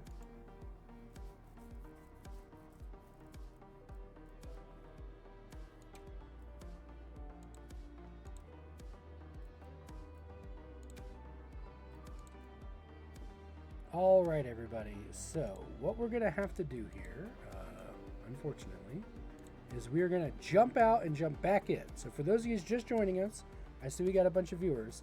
We're about to play the Monster Hunter Wilds beta, which just went live on Steam in the last hour. We're going to jump on there right now, and so to do that, we're going to have to edit the stream info, and then we're going to have to come back in.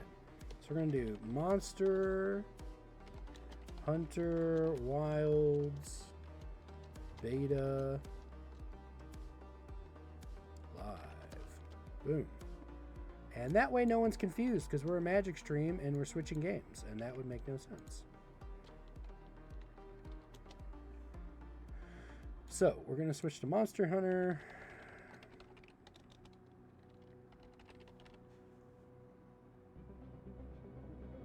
Boom. Okay. So now that we've switched, we're going to jump off and jump back on in 5, 4,